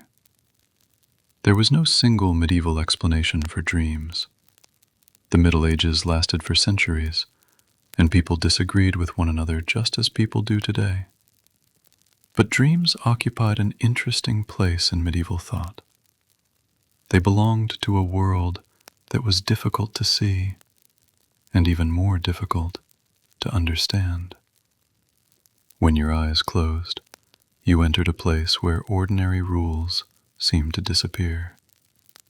You could speak with people who were far away. You could return to places you had never visited. You could see the dead. You could fly. You could fall. You could be chased. You could find yourself standing in a familiar village that suddenly looked completely different. Then you would wake, and for a few moments, the dream might feel real. Imagine that happening here. You open your eyes. The room is dark. You have just dreamed that someone was standing beside the bed. You turn your head. There is nobody there. Only the wall. Only the faint outline of the fireplace. Only the sleeping shapes of the people around you. You breathe slowly. The dream begins to fade.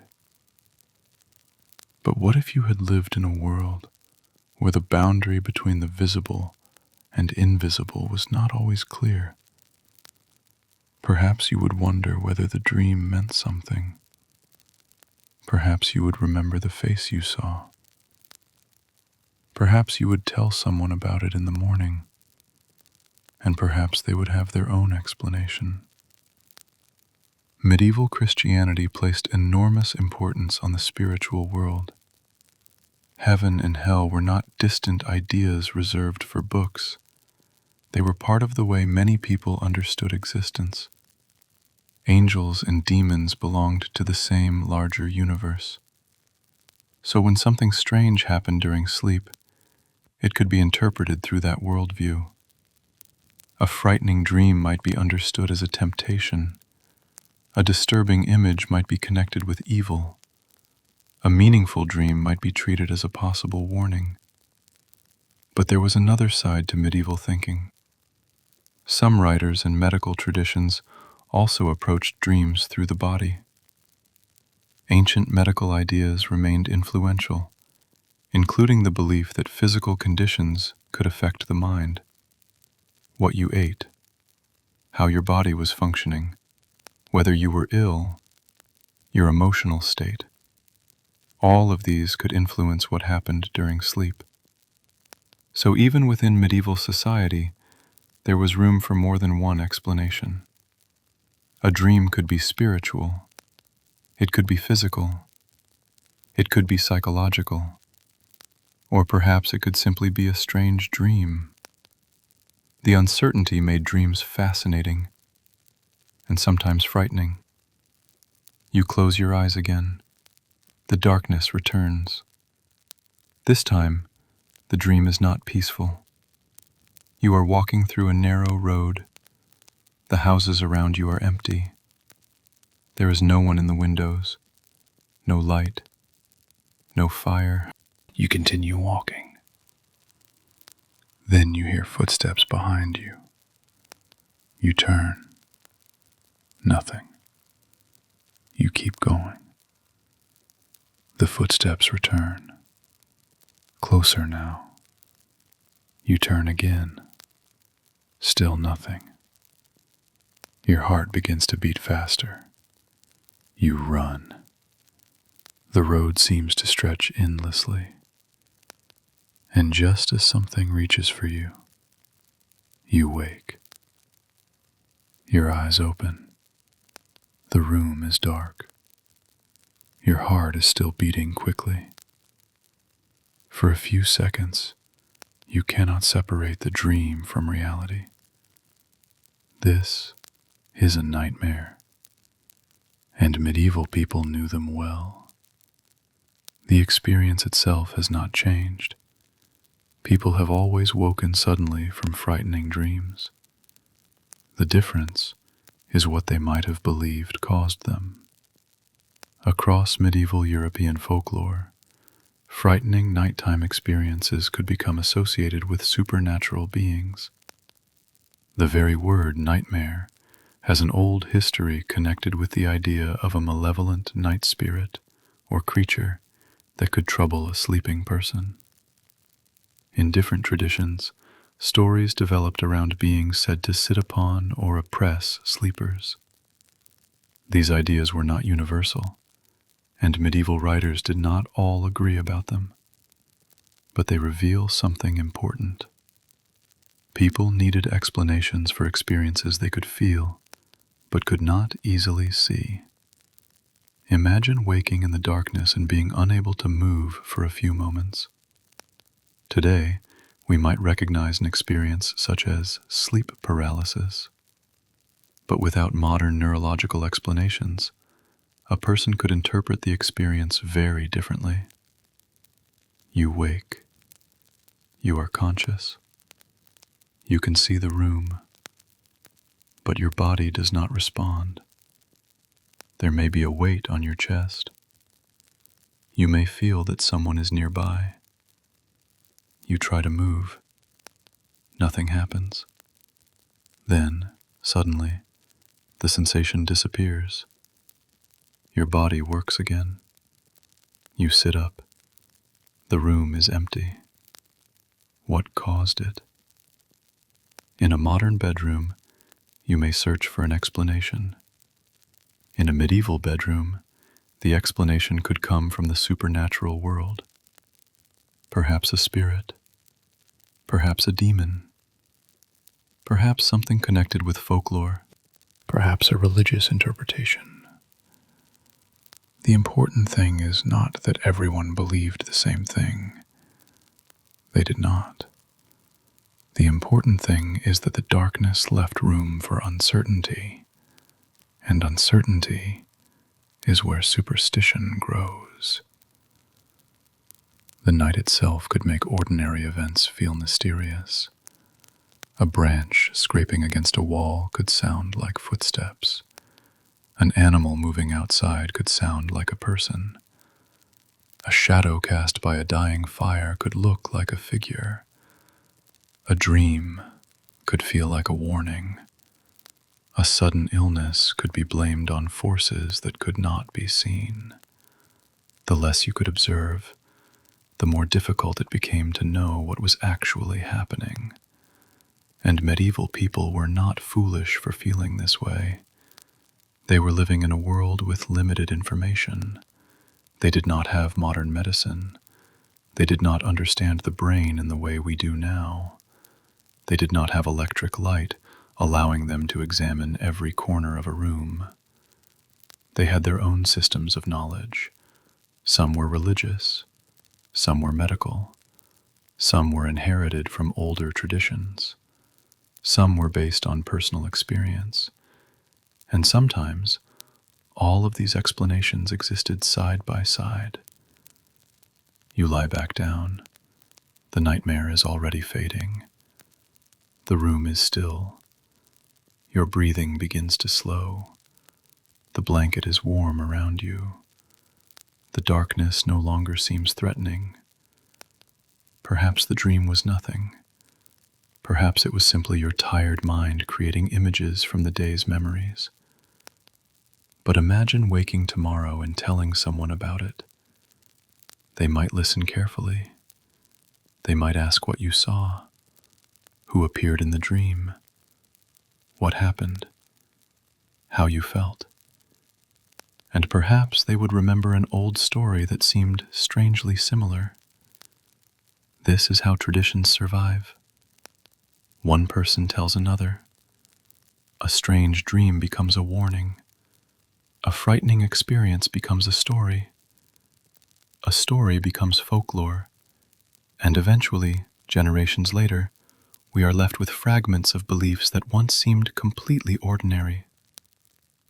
But there was also a quieter side to medieval dreams. Not every dream was frightening. Some were comforting. Some could involve family members, loved ones, familiar landscapes, religious images, Beautiful places. A person might wake from such a dream feeling peaceful. Perhaps they would simply smile and continue with their morning. The sleeping mind has always been capable of both darkness and beauty. And perhaps this is where the medieval night becomes strangely familiar again. Because despite all the differences between their world and ours, medieval people dreamed too. They woke confused. They forgot dreams. They remembered certain dreams for years. They had nightmares. They wondered about them. They told stories about them. They tried to understand them. The human mind has not changed as much as the bedroom has. You close your eyes once more. This time, there is no frightening road, no footsteps, no shadow. You are standing beside a quiet field. The moon is high above you. The grass moves gently in the wind. Far away, you can see the faint glow of a village. Someone is tending a fire. A dog is sleeping near a doorway. The world feels peaceful. You walk slowly toward the light. There is nowhere you need to be. Nothing is chasing you. Nothing is waiting for you. The dream becomes softer, and eventually, you forget that you are dreaming at all. Back in the real room, your breathing remains slow. The medieval house is still. The fire has become a bed of ashes. Outside, the night continues its long journey toward morning. The stars are beginning to move toward the western horizon. The village sleeps. The castle sleeps. The animals rest. And somewhere beneath a simple blanket, you sleep too. For a few hours, the world of waking life can disappear. No work, no hunger, no cold fields, no distant roads, no responsibilities, only dreams. And perhaps that is one of the most comforting things about sleep across all of human history. People may sleep in different beds. They may fear different things. They may explain their dreams in completely different ways. But when the eyes close and the mind begins to wander, the boundary between centuries becomes very thin. A medieval farmer could dream beneath a thatched roof. A noble could dream behind heavy curtains. A monk could dream inside a stone monastery. And tonight, you can imagine yourself dreaming beneath the same ancient sky. The darkness no longer feels frightening. It is simply the darkness. The dream fades. Your thoughts become quieter, and slowly, you sink back into sleep. Outside, the first hours before dawn are approaching. Soon, the night will begin to make its familiar sounds again. A distant bell, an animal waking, the wind moving through the village, and eventually, the first signs that another day is about to begin. But for now, you are still asleep, and the medieval night still has a little more to tell you. You are still asleep. The dream has faded now, but you have not fully returned to the waking world. You are somewhere in between. The blanket rests across your shoulders. The mattress is beneath you. The room is dark, and for a while there is nothing to see. So you listen. At first you hear only your own breathing, slow, quiet, steady. Then, somewhere beyond the walls, something moves. A soft sound, almost too quiet to notice. You remain still. You listen again. There it is. A faint rustling outside the house. Perhaps an animal moving through the darkness. Perhaps the wind passing through dry grass. You cannot know for certain. Then the sound disappears. The silence returns. You close your eyes again, but now you begin to notice how much sound exists inside the medieval night.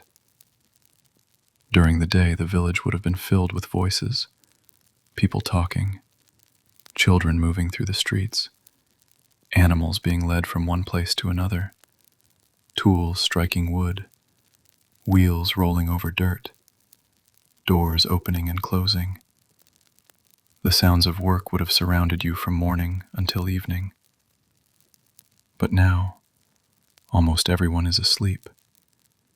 And because the village is quiet, even the smallest sounds seem larger. A horse shifts in a stable. Its hoof touches the wooden floor. A chain moves softly. Then the animal settles again. Somewhere nearby, a dog lifts its head. It listens. Perhaps it hears something you cannot. Then it gives a single bark. The sound travels through the village. For a moment, the sleeping world seems to hear it. Then silence. You remain beneath the blanket. Your eyes are closed. There is no reason to get up. Whatever made the sound has already disappeared. This is what nighttime would have been like, in a world without engines, traffic, refrigerators, air conditioners, or electric machinery. The silence was not necessarily complete. It was simply different. The sounds were natural. A bird, an animal, the wind, rain against the roof, wood moving inside an old building, a distant voice, a bell, the occasional footsteps of someone who had a reason to be awake. And because there were fewer artificial sounds, these small noises could become part of the rhythm of sleep. You turn slightly. The blanket moves against the mattress. Then you settle again. Outside, the wind has become stronger. It moves across the roof. You can hear it pressing against the walls. The sound is soft at first, then louder, then soft again. A medieval house was never completely sealed from the outside world. Small gaps could allow air to move through. Doors were made of wood. Windows could be covered with shutters, cloth, or other materials depending on the house and period. The goal was protection. But perfect insulation was not the expectation. The weather remained part of your sleeping environment. If it rained, you heard rain. If the wind rose, you heard wind. If a storm arrived, the entire house might seem to react to it. You imagine lying here during a winter storm. Rain strikes the roof. The wind pushes against the walls. The fire burns in the hearth. Every so often, the flames make a soft crack. The people around you remain beneath their blankets. Nobody is checking the weather on a screen. Nobody is looking at a forecast. You simply listen. The storm is happening, and you are inside it. The sound of rain continues for several minutes, then gradually becomes softer. The wind changes direction. The roof stops creaking. The room settles. And once again, the night becomes quiet. You begin to understand something. Silence itself could be a kind of information. If you heard a familiar sound, you knew the household was functioning normally. If the animals were quiet, perhaps everything was calm. If a dog suddenly began barking, people might pay attention. If a bell rang, it could mark the passing of time. If footsteps approached the door, someone was awake. The medieval night was not silent. It was a world of signals. Small sounds could tell you what was happening beyond your immediate sight. And then there were church bells. In many medieval communities, bells were among the most recognizable sounds in the landscape. Their voices could travel across fields and between buildings. During the day, they might call people toward worship or mark important moments. At night, depending on the place and period, bells could also help mark time or religious observance. Imagine hearing one now. You are half asleep. Then, from somewhere far away, a deep sound enters the darkness. One note. It seems to hang in the air. Then another. The sound reaches the house. It passes through the walls. You do not need to see the church. You know where it is. The bell has told you. For a modern sleeper, a distant bell might be background noise. For someone living in the medieval village, it could be part of the ordinary rhythm of life. The sound has been heard before. It will be heard again. You listen until the final echo disappears. Then, nothing. The darkness returns. You turn onto your side. Your breathing slows. You are becoming sleepy again. But somewhere outside, another animal moves. This time it is closer. You hear something against the ground. A soft scrape. Then a pause. Perhaps it is a cat. Perhaps a fox. Perhaps a dog wandering through the village. You cannot see it, and that is important. At night, sound often arrives before sight. You hear something long before you can identify it. In the darkness, the imagination can fill in the missing pieces. A branch becomes a footstep. An animal becomes a person. A creaking door becomes something mysterious. This is one reason nighttime stories and superstitions could become so powerful. The dark leaves space for imagination. But eventually, You learn the sounds. You learn which noises belong to the house, which belong to the animals, which belong to the weather, which ones mean that someone is awake. Familiarity makes the night less frightening. You know the creak of the wooden door. You know the sound of the horse. You know how the wind sounds when it moves across the roof. You know the occasional bark of the dog.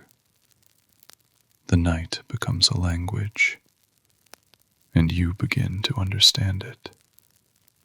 You drift deeper into sleep. Then, somewhere in the distance, you hear footsteps, slow, measured.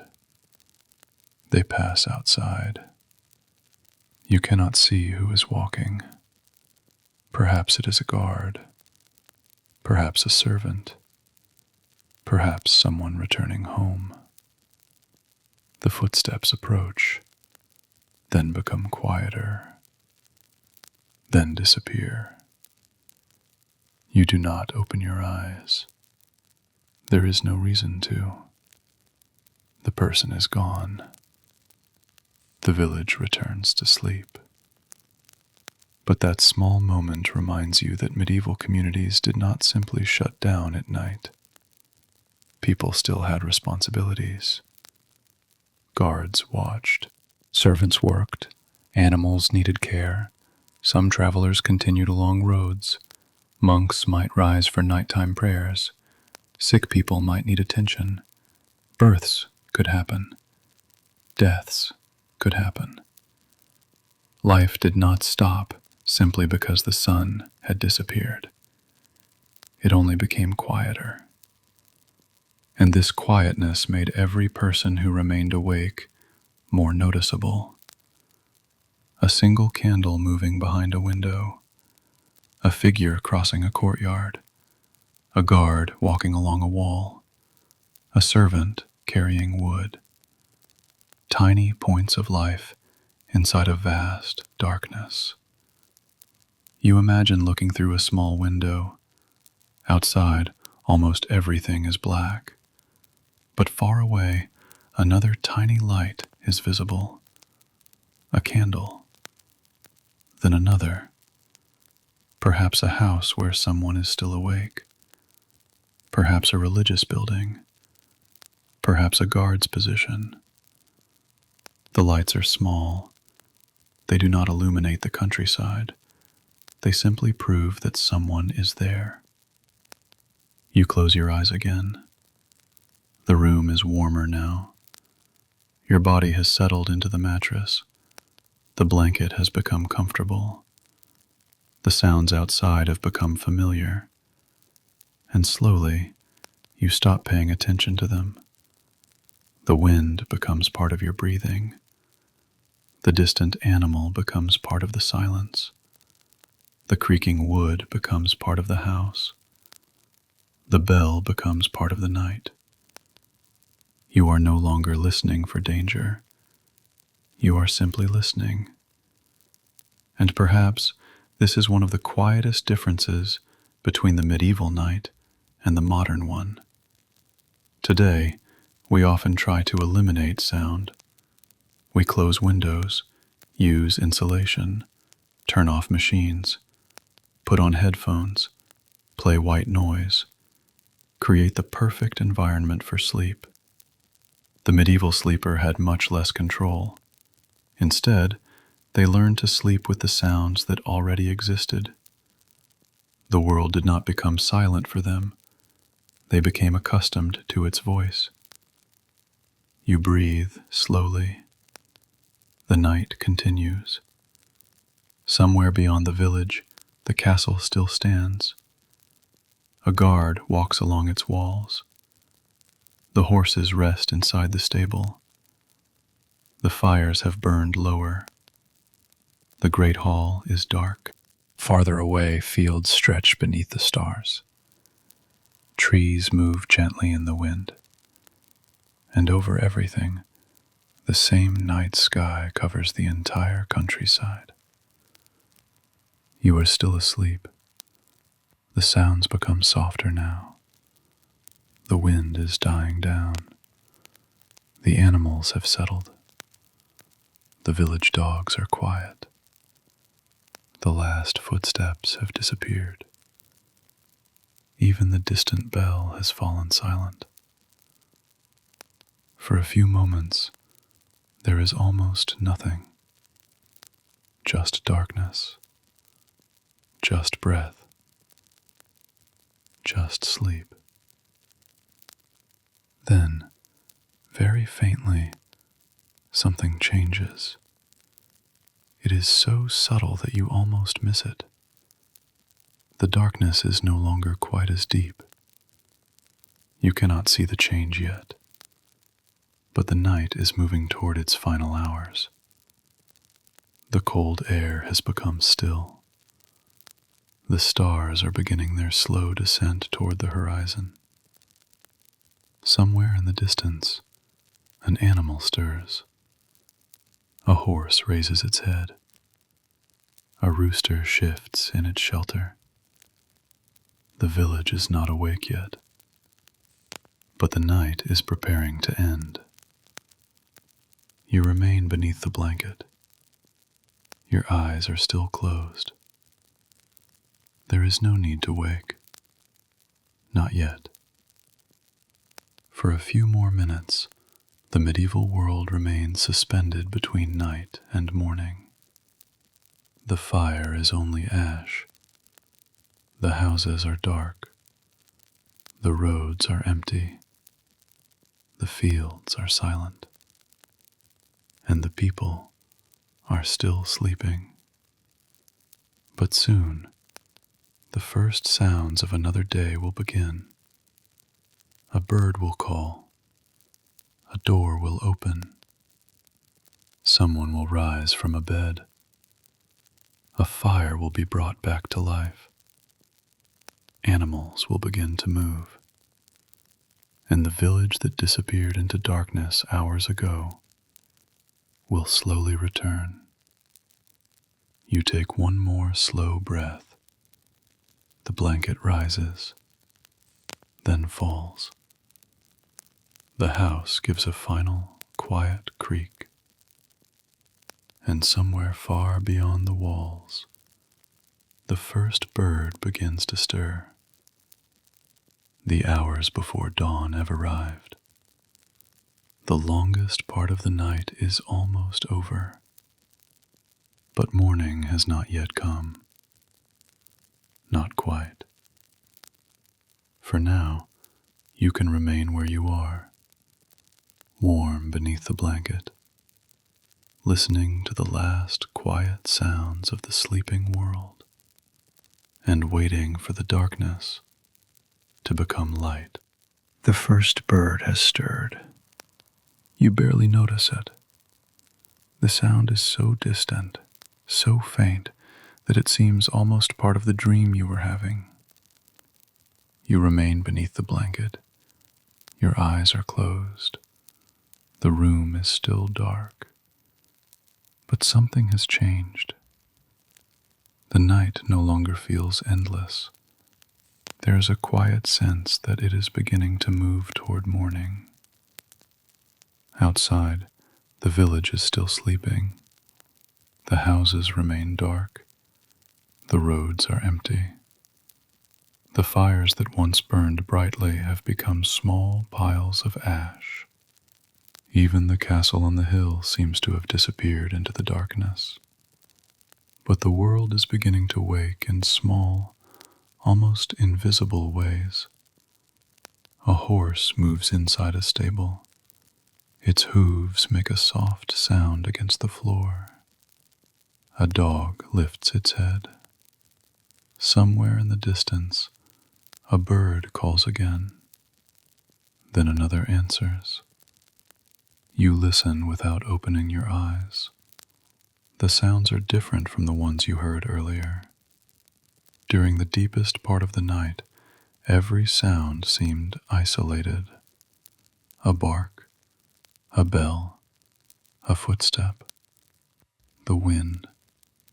Now they begin to connect. One sound leads to another. The sleeping world is slowly becoming a waking world. You pull the blanket closer. The room feels cold. This is often the final cold stretch before sunrise. The fire has been gone for hours. The warmth that remained from the evening has disappeared. Your breath feels cool against the air. For a moment, you consider staying beneath the blanket forever. But morning is coming, and medieval morning does not wait for anyone. There is no alarm clock, no gentle ringtone, no glowing screen telling you that it is time to get up. Instead, the world itself begins to provide the signal.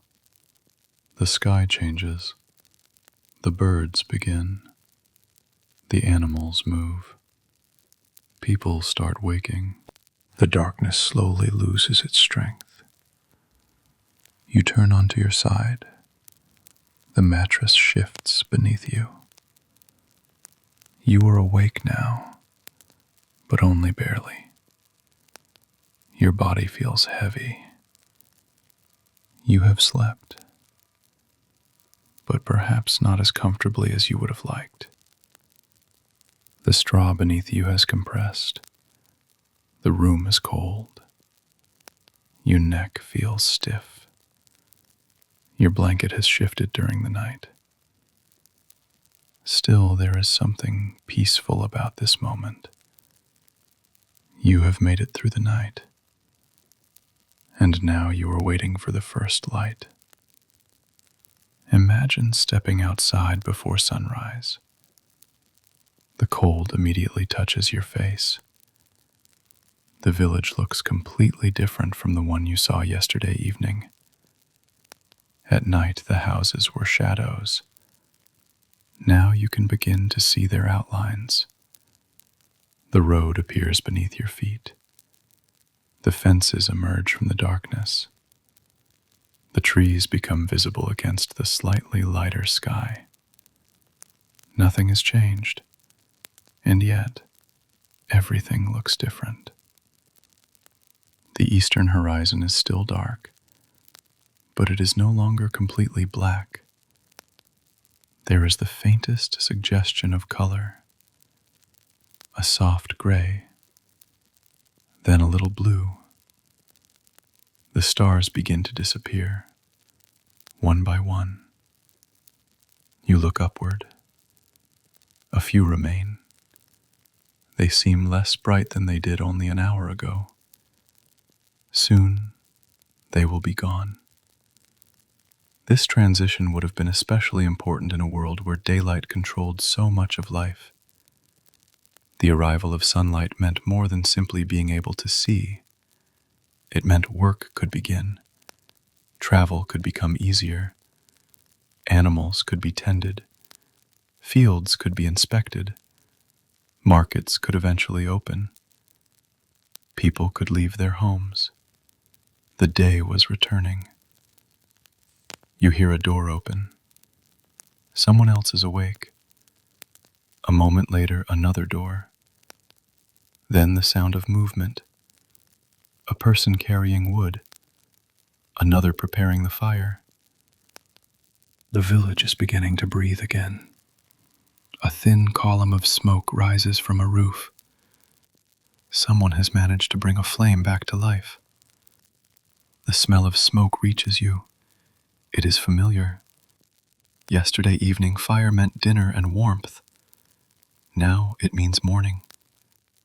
The same element that helped people survive the night will help them begin another day. You watch the first smoke rising into the pale sky. The village is no longer completely silent. A rooster calls. A dog answers. A horse moves inside a stable. Someone speaks quietly. The words are too distant to understand. The sounds overlap. And suddenly, the sleeping world is becoming a working world. You walk slowly along the edge of the village. The ground is cold beneath your feet. In winter, frost may cover the grass. In wetter seasons, the earth may be muddy. The road is uneven. There is no pavement, no street lighting, no traffic, only the narrow path between houses. As the sky becomes brighter, you begin to see details that darkness had hidden. A wooden fence, a pile of firewood, a cart, a small garden, the wall of a nearby building, the familiar shapes of everyday medieval life. None of them look extraordinary, and perhaps that is the point. History is often remembered through kings, battles, castles, and great events. But most people experienced history through mornings like this. They woke. They made fires. They fed animals. They prepared food. They went to work. They worried about the weather.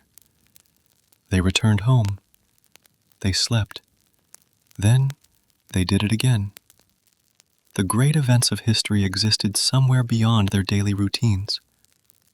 But for the person standing here before sunrise, the most important thing might simply be whether there is enough wood for the fire, whether the animals are healthy, whether there will be enough food, whether the weather will remain calm, whether the roof needs repair, whether today's work will be harder than yesterday's. You return toward the house. Inside, someone is already awake. The fire is growing. A small orange light moves across the walls. It is almost exactly like the fire you watched the previous evening. But everything feels different now. Yesterday, the fire meant the day was ending. Today, it means the day is beginning. You sit near it for a moment. The warmth reaches your hands. Slowly, your fingers become comfortable again.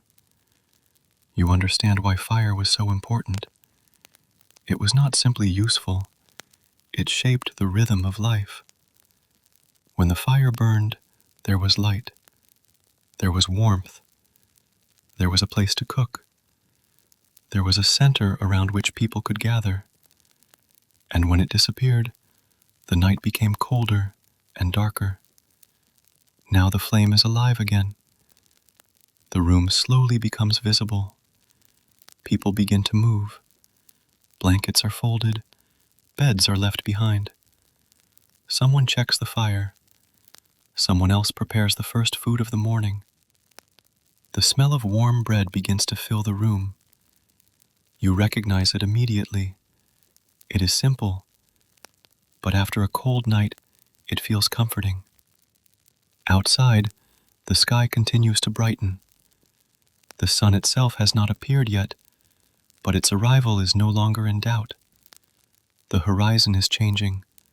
The darkness is retreating. The last stars disappear. And for the first time since you entered this medieval world, you can see the entire village clearly again. You look back toward the road. Yesterday evening, you entered through that road while the sun was disappearing. Now you can see it in the early morning light. The journey that began in darkness is almost complete. You have watched the sun disappear. You have entered a medieval home. You have eaten an evening meal. You have experienced the darkness. You have seen how people created light. You have imagined sleeping on straw. You have felt the cold. You have listened to the sounds of the night. You have dreamed. And now, after many hours, morning is finally returning. But you are not leaving yet.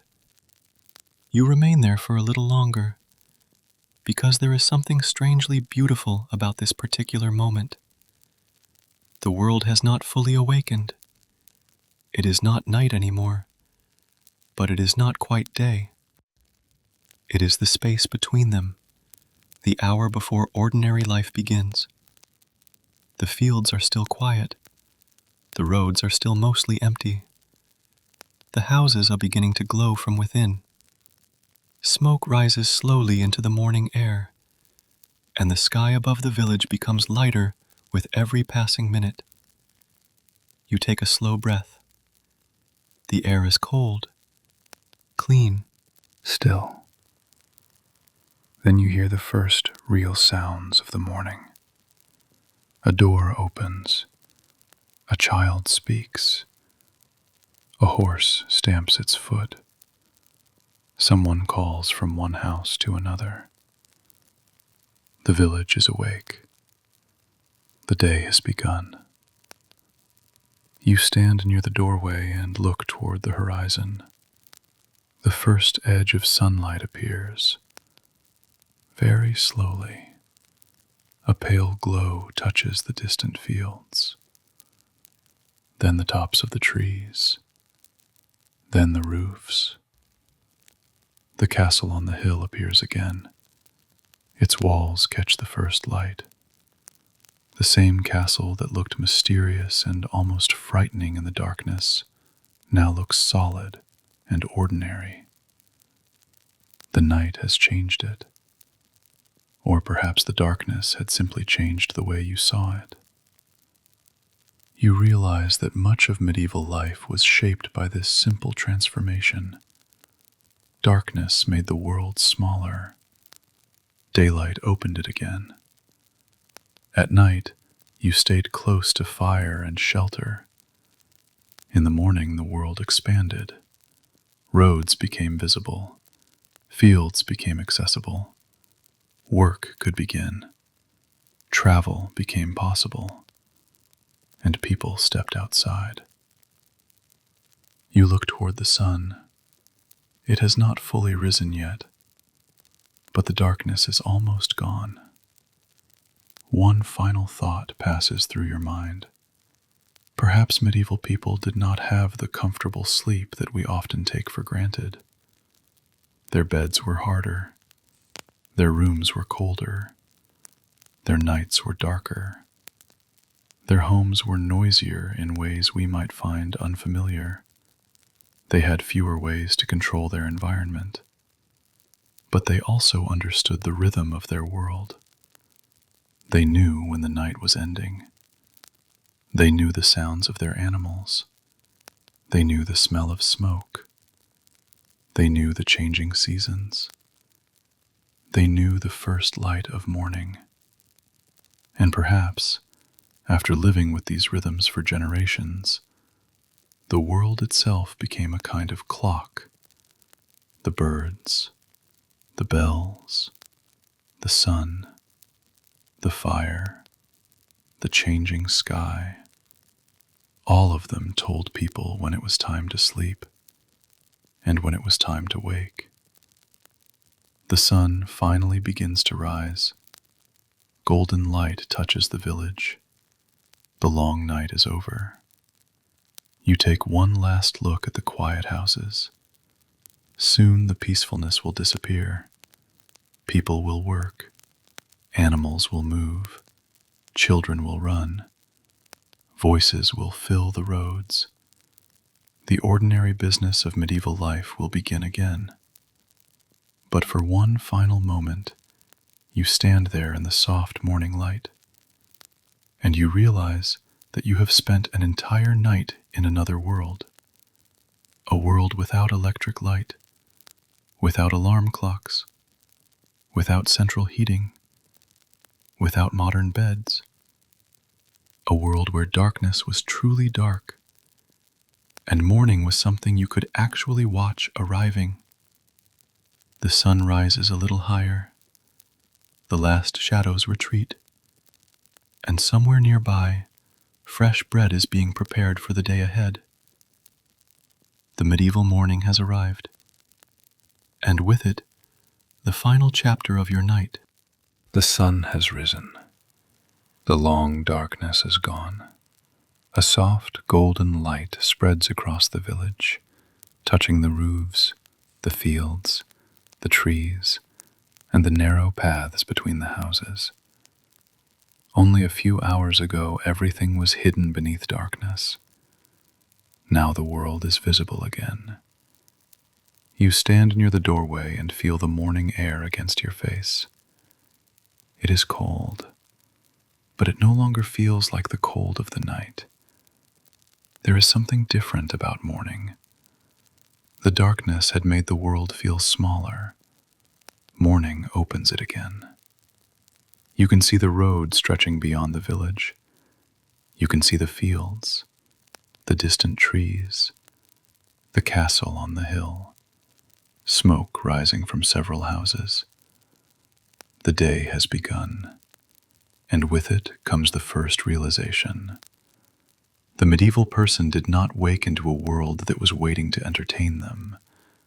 They woke into a world that needed them. There was work to do, always. A fire needed to be maintained. Animals needed to be fed. Water needed to be collected. Food needed to be prepared. Tools needed to be gathered. Fields needed attention. Clothing needed repair.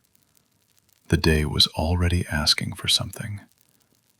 You look back into the house. The bed where you spent the night is still there.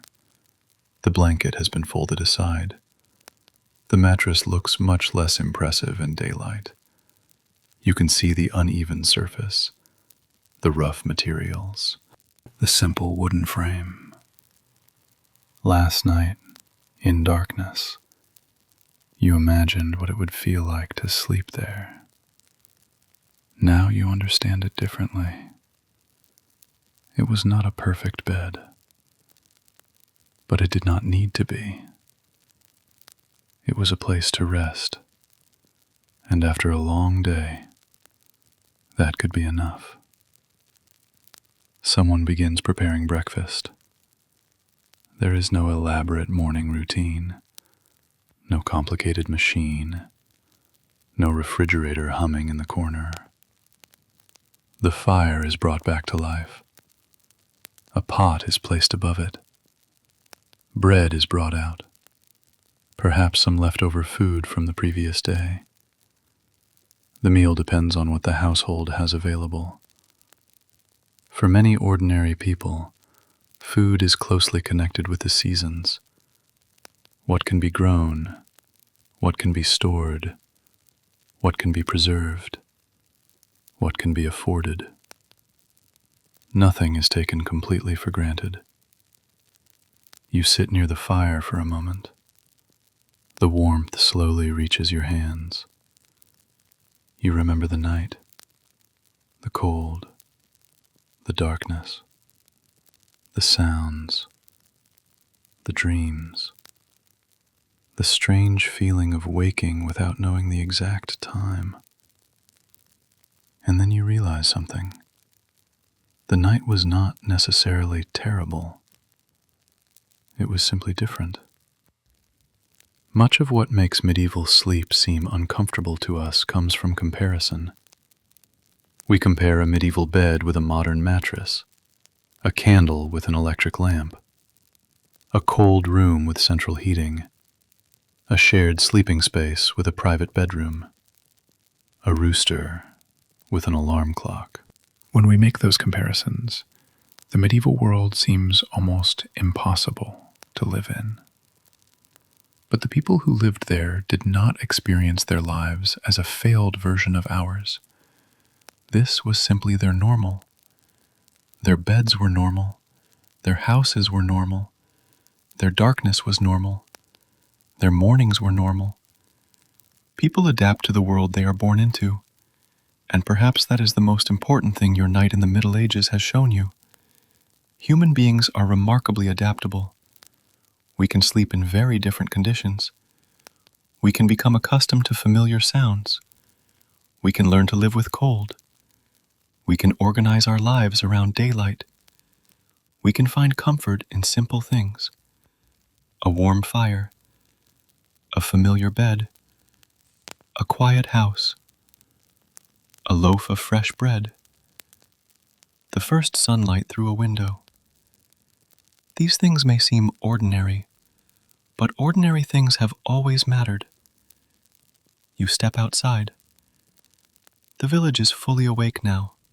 Someone is walking toward the fields. Another person is carrying a bucket. A horse is being led from a stable. Children are beginning to appear. Voices travel through the morning air. The peaceful silence of the night has disappeared. The world is busy again. You look toward the road. The same road that was dark and almost invisible last night is now bright enough to follow. A traveler could begin a journey. A farmer could walk toward the fields. A merchant could prepare a cart. The day belongs to movement.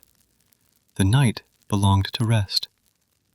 And this simple division shaped medieval life in ways that are easy to forget. Without electric lighting, extending the day was expensive and inconvenient.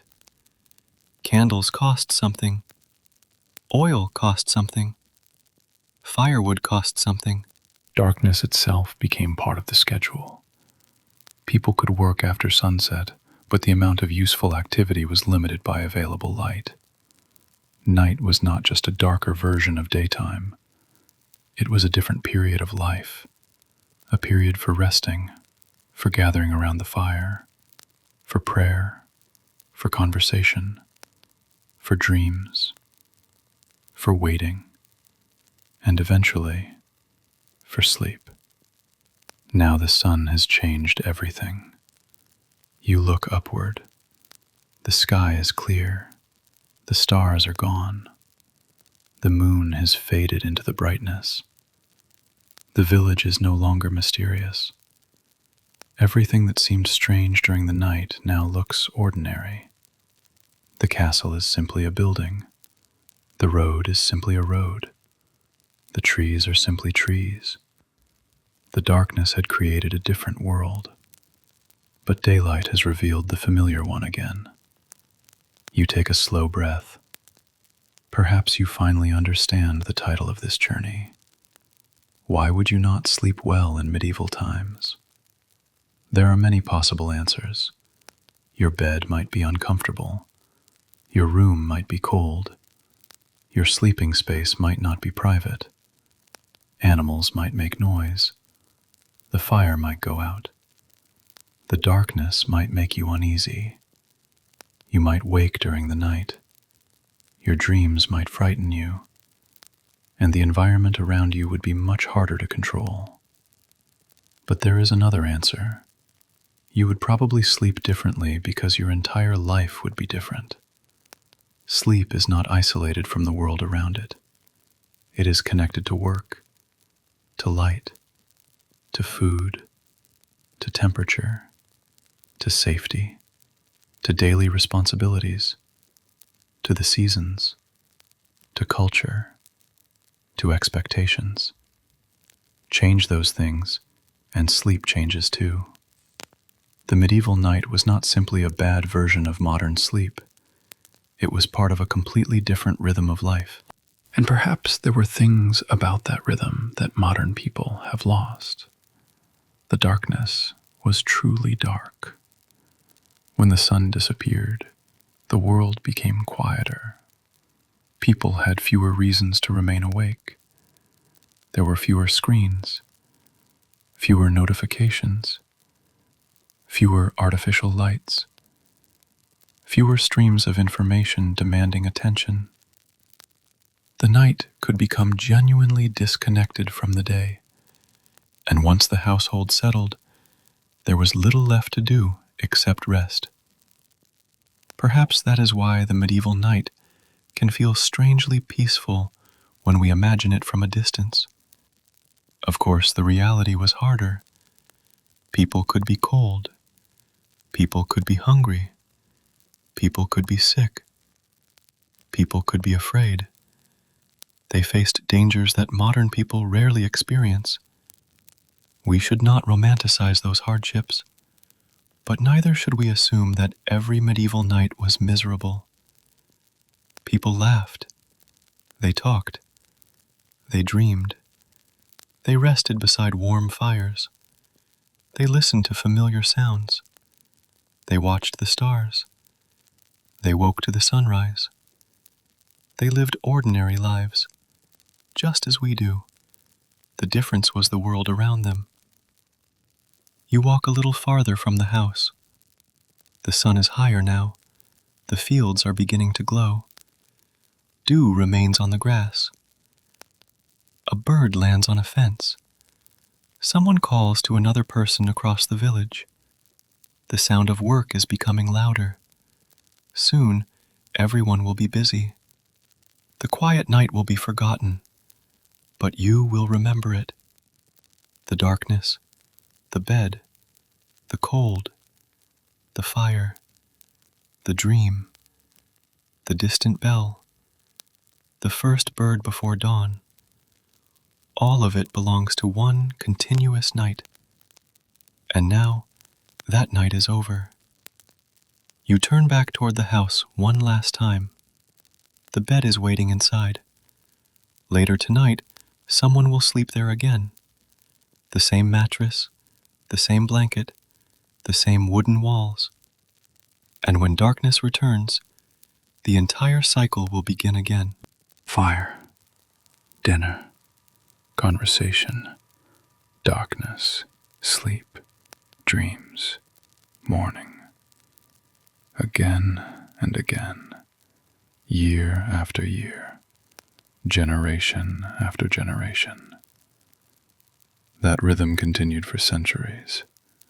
Kings came and went, castles were built, battles were fought, villages grew, kingdoms changed. But ordinary people still went to bed. They still closed their eyes. They still dreamed. And they still woke when morning arrived. You stand quietly for a final moment. The sun is fully above the horizon now. The medieval day has begun. And slowly, the world around you becomes brighter. You breathe in, then breathe out. The road ahead is open, but you do not need to follow it.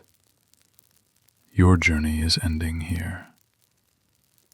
You have spent one long night inside the medieval world, not as a king, not as a warrior, not as a famous historical figure, just as an ordinary person trying to get some sleep. And perhaps that is exactly what makes the journey worth remembering. History is not only about the people whose names survived. It is also about the millions of ordinary people who woke up each morning, worked through the day, watched the sun disappear, and eventually climbed into a simple bed. They lived, they slept, they dreamed, and then they woke again. The sun climbs higher. The village becomes louder. The smell of fresh bread drifts through the air. A horse stamps its foot. A door closes. Someone laughs. The day is fully alive now. You take one final look at the sky. Then slowly, the medieval world begins to fade. The sounds become distant. The village becomes quieter. The road disappears. The castle becomes a silhouette. And the old wooden bed fades into darkness, until there is nothing left but the soft memory of the night. A night without electricity. A night without modern comfort. A night beneath the stars. A night when darkness truly meant darkness. And perhaps, after all the centuries that separate us, there is one thing you can still understand completely. The feeling of being tired. The feeling of closing your eyes. The feeling of finally letting go of the day. And the quiet relief of knowing that, for a few hours, nothing else is required of you. So let the medieval morning continue without you. Let the villagers work. Let the horses move. Let the fires burn. Let the sun rise higher over the fields. You have already made it through the night, and now you can simply rest. The story is over. The night is over. And for a little while longer, you do not have to go anywhere at all.